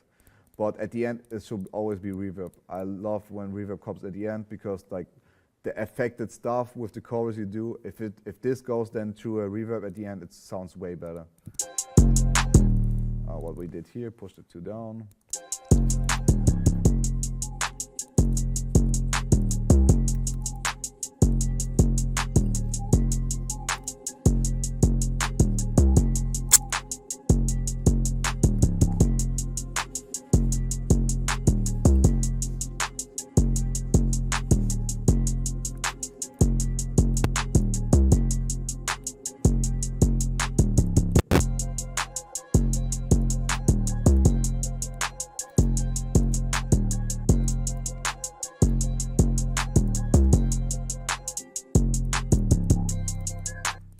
This is way too high, but you get the idea of quickly doing and putting the sounds together. Oh, can you show again is it too fast? So after you render your pattern, because people are asking, I render the pattern. Oh no, where is it? Okay, let's say this one. Oh fuck, it's crashing. Okay. I just right click, open in Fruity Slicer, adjust the BPM is right. Click on this cutting thing, cut by beat, attack up, decay up, and now it does this. It bounces a little bit, gives it some movement, and then you bounce it out, and then you have it like this. Who made the Climb kit? It's D-Hill. This is the legendary D-Hill Desires kit.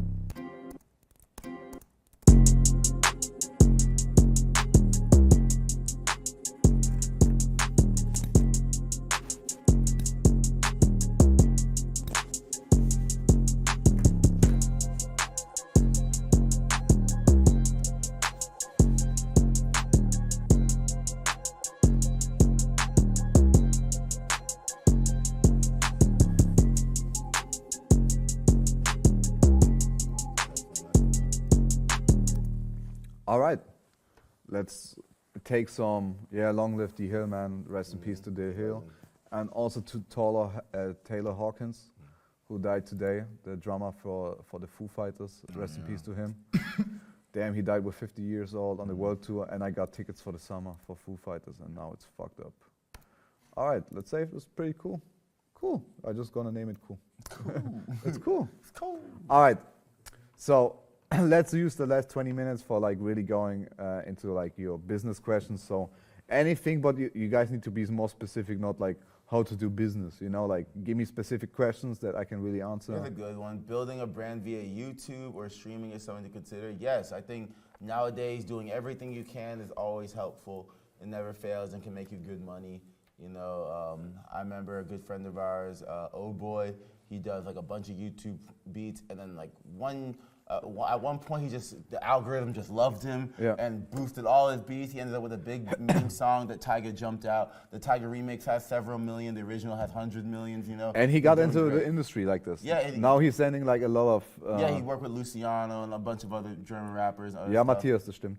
And he got 50% from that viral song, so he made good money from that. He made very good publishing money. And that's the thing, that's someone making YouTube beats, and then a rapper who's not even big, just some kid jumped on the beat, but it becomes a viral meme song, and he got rich, you know what I'm saying? So that's why it's All right, always good to just. I have a switch it good up. question. I want to fast go into it. What are some other ways to like just placements? You know, the thing is, what you guys don't realize is like placements are just, I think, 1% of the market share. Like there's so many ways to make money out of music. And it's controlled because there's release schedules. So Yeah, like yeah, it's every super year, controlled. only a certain amount of rap is actually coming out that year, and it's already been determined last year. So Yeah, it's yeah, not like yeah. you're gonna be lucky and just drop into some random project most of the time. Usually, they're already working on those albums. Yeah, for last example, the year. the two Key Glock songs we got on this deluxe album, those samples are from 2020, easily, if not even older. Yeah, exactly. So what I wanted to say, what other ways are, there's the site IMDb, and if you get the subscription, the pro subscription for like $5, you can actually look into every show, every movie, and see all the creators and see like the people behind like the soundtracks. Maybe it's a good way to text them and see if they need beats for the next show or anything. You know what I mean? Like those people they have no idea about beats. Most of the time they go on like YouTube and find a beat maker. Like I know a crazy story like where like a big producer who makes Hollywood scores. I can't tell his name right now, but he found one of the producer who he produced the next Hollywood movie with on YouTube because he didn't know like who to contact. And that's crazy. And like if you contact those people who make the shows and everything, they have a lot of work because beats are the future. But there's not a lot of big producers who like think about going into the film industry or like even the video game industry or like NFTs. Like there's so many ways. And the worst thing that you guys do is always pushing for placements. Yeah, just emailing people samples. You're looking for somebody to like confirm your music all the time instead of just always also making something. Yeah. Because like, and first off, anybody can make samples. Anybody can make beats. Like that's just a really easy skill. A lot of people do it just for fun. A lot of people are doing that shit just for fun. They're probably better than you. They're not even trying to get placements. But the thing is that like, some people, you know, they make remixes and they do other things. They make lo-fi beats on the side, you know. Lo-fi producers make so much bread on Spotify. There are producers who made lo-fi songs that accidentally got put on a playlist. Now they're like, it has like millions of streams. Yeah, You yeah. know what I mean? And it's all their money. It's not even like a placement. It's their song. It's 100% their money. They probably distributed it on DistroKid. Yes. They're just like It's making bank. wait. you know? I'm gonna give you the website on text document. And not only that, but like I had a friend, for example, he always made remixes of video game songs. He would take video game songs and make them like super hyper poppy. And like through doing this, he started working on a fan-made Sonic game. And then like a couple years ago, he worked on the Kingdom Hearts game for the DS, you know? And then further and further, now he's like a known video game musician. He DJs at video game parties and stuff like that, and also composes music for video games when they hire him and stuff like that. So the whole idea is that like, you know, yeah, he was always making music, but that on the side, he was also making remixes of video game songs and putting them out there for people to listen to. He was building up a little community of people who like that stuff, networking with people. And it goes the same in any genre. You have to really like, you gotta make something. You gotta come out there with something, you know? I thought like when Palace's come up, I saw how he was one of the first people to really like distribute like these sample kits in Omnisphere a banks. certain way. I did Yeah. Omnisphere banks. He did And the Omnisphere crazy banks. thing is Scott Storch is using my Omnisphere I love banks. those banks back in the day. They were Yeah, amazing. For me, back in the day when we first started working together, I did not give a shit about mixing anything. I didn't care about nothing. But then when he started dropping banks and stuff like that, it's like that. That's when I started caring a little bit. I was like, oh shit, well. Yeah, yeah. I started using the Omni banks, and then I started like asking about different processing and different shit. And that taught me some shit. You know what I mean? And that was the whole thing, is that he made something. You know, he didn't just wait for like every placement to come out. He like Yeah. And when I dropped those banks, they made like $300. You know, like $200. Yeah, dude. But by the end of it, the placements were so nice. By the end of his come up, you know, and he was still doing the kits. The kits were doing so great for his business, they didn't even notice that he wasn't looking at his BMI money for a while. You know what I mean? Like there was more royalties for him to get. You know, so like that's the thing, is just like by producing something for the music world, whether it be listeners or other producers or other artists or a niche like video game music or something, like it starts building up a community of people who care, and that starts getting the attention of more people. And eventually, like, you know, someone like Sledgren, for example, is like, Sledgren's a fucking legend. Like, we both look up to Sledgren. Now Sledgren is like, hell yeah, send us more of that shit, you know? Yeah. That's a crazy thing. Yeah. And I feel like you need to start somewhere. You know what I mean? I got like pretty big out of like Omnisphere banks back in the days because nobody was really doing them. Like literally nobody was doing them. And this niche will always come. Like there's many VSTs that are gonna drop, and like if you know how to tweak it, and I knew it because I made EDM, I made patches myself with Massive back in the day from Native Instruments. Yo, bro, someone says Spotify placement having viral meme, blah, blah, blah. It's not random gamble or luck. It's about constant production of something. 'Cause, for example, with that viral meme hit and blah, blah, blah, that guy was he's always, every day was putting up a beat, was analyzing the YouTube algorithm so he knew how to title those beats, everything, and was doing that for years before his beats started getting bigger. And then he was still doing it for a minute before people started looking at his shit. And then yeah, he got lucky with that one hit. But it's about, it's about building the foundation for luck, so luck can even happen to you. You know what I'm saying? Like at the end of the day, if he emailed Southside, with those samples, and Southside was like, yo, send me more, and he didn't have more, or he didn't like have the infrastructure to keep making more samples and stuff like that, he'd be fucked, and then like it'd be over. You know what I mean? Yeah. And that's really what it comes down to, is that like you have to prepare for the moment. That's what any success comes down to. It's like you're preparing for the moment. You're like when the moment happens, you're more than prepared for it. It's easy at that point. But like some of you guys might not even be ready for a placement. Sometimes one of you guys might be get a Drake's placement, it ruins your life. You know what I mean? It could be like that. So it's always about constant work and constant effort to maintain like your art life, and then when you get when the opportunity comes, you're ready for it, and it's just another day on the job. It's not like, oh my God, holy shit, I gotta no, it's just another day on the job because you're ready for it, and that's how the universe works too. The universe isn't gonna give you some shit you're not ready for. Yeah, it's gonna give you some shit that you're already doing. That's the truth. It's gonna, because we are running around in so many studios, and we still work with a lot of underground producers. And when I look at them, and then I think if they will have a #1 hit and the money, the bank account will be full, they will be dead in a month.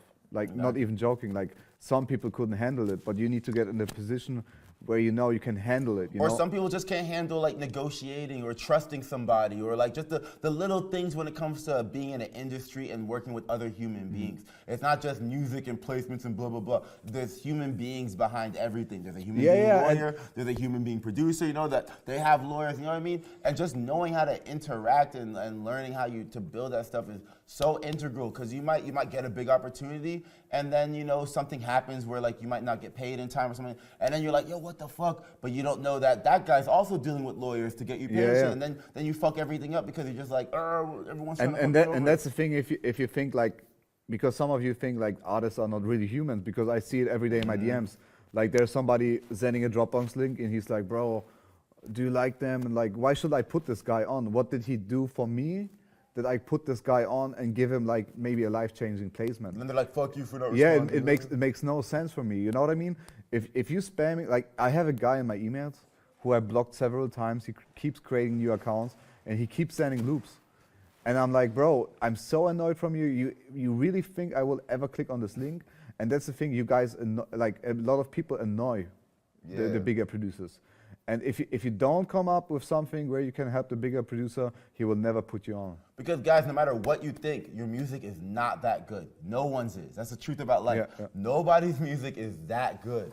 Like, nobody needs to hear your shit. You'll like, there's no point where it's gonna be like, yo, bro, you have to fucking hear this. And they're gonna hear it, and even though you annoyed them for a week straight, they're gonna be like, oh shit, it was worth it, holy shit. No, it's never like this. They're gonna be like, yo, fuck you, you know what I mean? Or if they kinda like it, they might even just give it to somebody to steal, bro. Like, that's the thing too, if you're too desperate, your beat just might get, you might be sending it to somebody who's gonna steal it. Yeah, 100%, this happened a lot. This happens so much of the time because they don't know you, they don't care about you, and they're just getting all this different shit, and you're not building relationships in a proper way, you're not doing things and stuff, your shit might just get stolen. And that's what the thing, you shouldn't be in a rush for that. You should be only caring about building relationships with the musicians that you want to work with, and like doing it slowly. Sometimes it's about horizontal relationship building, like building with people who are at your level. Every best connection I have was somebody I met when we were all here, you know what I mean? Yeah, that's very true. Over time, we just come up a little bit, you know what I mean? And then sometimes like a person that was here introduced me to somebody that was here. You know what I mean? And like everybody just knows somebody that knows somebody. You never know. Like sometimes you meet somebody that's like you think is below you, but then it turns out, oh yeah, they're the best friends of this guy. Yeah, You know what I'm saying? And just we- because, but this shows personality because if you go into a room and expect this guy is like somewhere here on this level and you're shitty to this guy, you never know who he knows. You know what I Yeah. mean? And I think this really shows personality. If you go around and think you're the biggest, and maybe you stumble one day in a room where you fuck everything up because this guy knows way more than you, and this guy has better relationships. Yeah. And that's the thing, yeah. That's why you got to go outside too, man. Like I remember one time we met up at a club sometimes and stuff like that. Just talking, just in the backstage. You know, people were performing and there's DJs there, but we're just there to say, hey, what's up to each other and have a drink and stuff like that. Just going outside and meeting people. Yeah, and yeah. stuff is like, This is how I met him. Yeah, Like it you will know, never happen. Like he told you the story, like how we met. But the first opportunity I saw in him, I went there. It was like 2 hours away from me. It was super snowy outside, minus 10 degrees. It was like December, and I got into my car back then. It was like a 2003 Polo Volkswagen, and I drove the 2 hours in the cold, and I drove the 2 hours back just to see him. And that's the thing. If you're sitting lazy and just sending out DMs, it will never happen.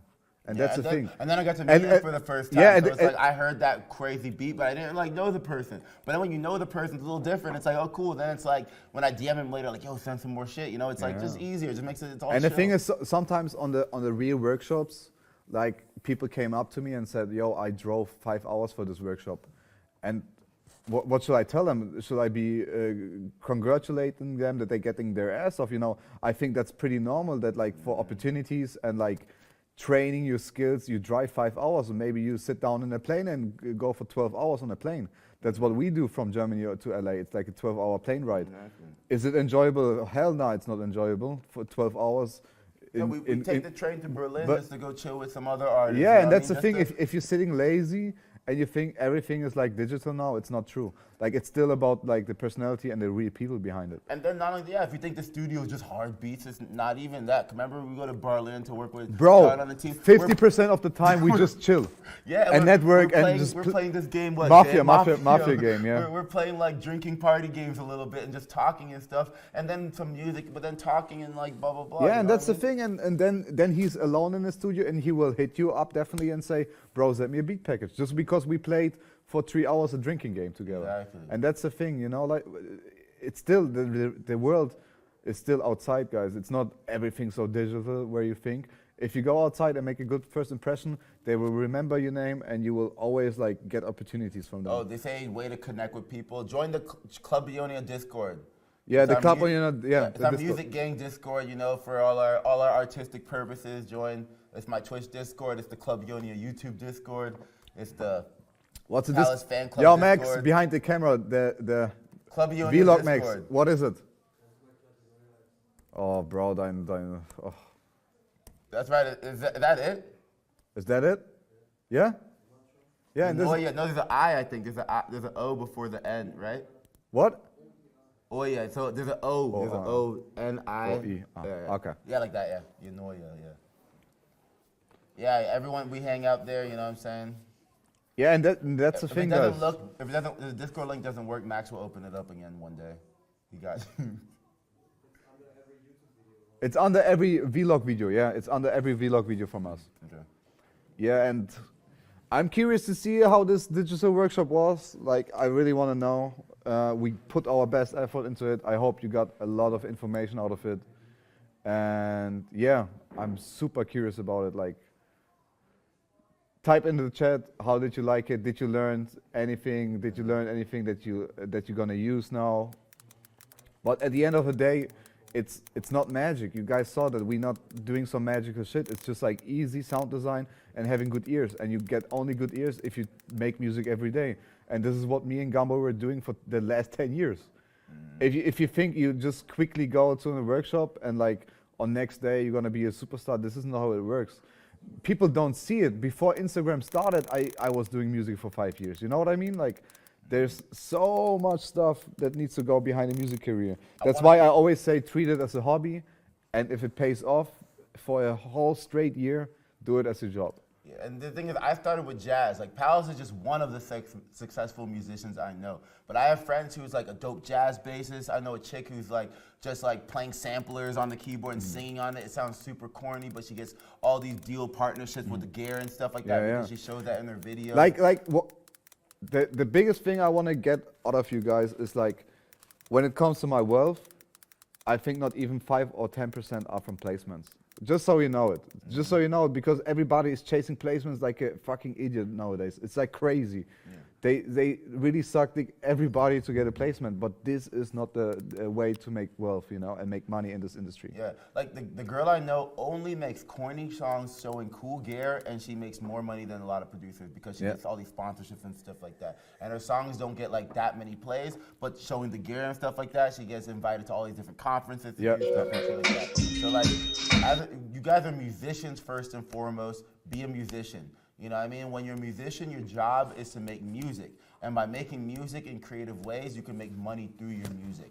And getting placements is one way of making money in music. It's a specific way where one person selects a piece of your music to be a part of a bigger And that's like winning a lottery ticket most of the time. It's like winning a lottery ticket, and really it's just, that comes from preparing great music like way long ago. Like Frank Dukes, for example, he's a legend. Yeah, legend. But he makes those Kingway libraries without knowing who's gonna use them. Yeah. He's sitting down with keyboards and really fucking doing some real music shit. All right, and he makes that shit, and if you listen to the Kingsway library, each sample is a piece of music. It's not like a sample. It's not like, oh shit, yo, I want to get the sample placed. Nah, it's a piece of music emulating his nice 70s vibe because he knows that's cool. You know what I'm saying? And that's what he's making. And if I swear to God, if some of you guys switch to making movie music and shit like that, you might get more placements that way too. Because if you have a unique, interesting thing, then it's usable. Like Palace's sound is very unique. You know, I'm a producer, so I use a sample sometimes, and like I like using. I see the benefits of it. I like using it. You know what I mean? It's like it's a thing. It's its own thing. It's not just like a sample. It's a thing, and that's what you guys should like aim for. You know what I mean? Is to make a thing. You know Oh, by the way, one feedback I really want to know, since it's the first digital workshop, was it too long? I really want to know, because I feel like it was, at the end, the questions almost were gone and we started making another sample, you know what I mean? I think honestly it was perfect length. I just want to see the feedback, because I'm curious. It was the first one. You guys were it was literally the first one. No? Too short. Too short, okay. All right, so next one, 5 hours. If it was 30 minutes shorter, I'd be happier. I feel like 30 minutes shorter. Yeah, maybe. But I think this is perfect length, to be honest. There could be a 10-minute break. Oh, That's yeah, bro, true. but we That's went crazy, you know? Like, if we do something, we went crazy. Mm-hmm. Yeah, next time a 10-minute break. Oh, we're gonna definitely do it. Mm-hmm. The length was perfect. All right. We Hell got yeah. everything fixed, so 24-hour stream. 24-hour stream, bro. Bro, we're gonna do it 24, but we're gonna put it on our heads Yeah. the next time and just run around. All right, so I mean, like, I think we have everything. I'm gonna open up all the documents again, so you can screenshot it. I mean, like, couple of you slimy people And the one recorded thing, it. just one last thing, the one thing I hate sometimes about producer questions, sometimes it's like you guys are looking for like the right answer. There is no right answer. These are the stuff we use because we're going for a certain sound, you know? But like there's people using Purity keys, bro, getting placements all over albums all the time, you know? It's just about like finding a good sound for you guys and being creative with what you're doing and like just forming like an idea around your music. Don't just make your music bring people somewhere, you know, to make a feeling, you know what I'm saying? Yeah, that's the thing. And just because right now all the lists I have here is Spitfire, it's just personal. Like, it could be that you like Zero more, but when it comes to my sound, over all the years I've been doing it, it's just like the one that like works the best. The main thing is if he wants a harp, he has one, you know? If he wants a flute, he has one. Like, that's the main thing. And it's guys. still the old instruments that will always work, because they just work for over 200, The 300, 400 years. existed forever. Yeah. Like, fill up your orchestra, get those shits. Like, Omnisphere is cool. And The then climb, over time, I don't know where the climb kit is, and I will not send it around, because like I don't want to send something from D Hill around. This guy is dead, and like, rest in peace to him. Maybe you find a website where you can get the climb kit, but I will not send it around. I will just always keep it here, you know. I will not go crazy with it and send it to everybody, because at the end of the day, I think he sold it too for like $20 or $10. All Yo, right. If you want to send beats, you can send them to me. I check beats. Look at you can check my Yeah, Instagram. you can- and shit. yeah. I do actually check beats and stuff, you know what I mean? All right. So that's it. Thank you so much for the digital live stream. Ah, Thank you guys for damn. coming. You guys are amazing. Yes, Have a sir. great day. Peace out, guys. Peace and out, guys. Keep cooking. Keep cooking. All right. Let's do it.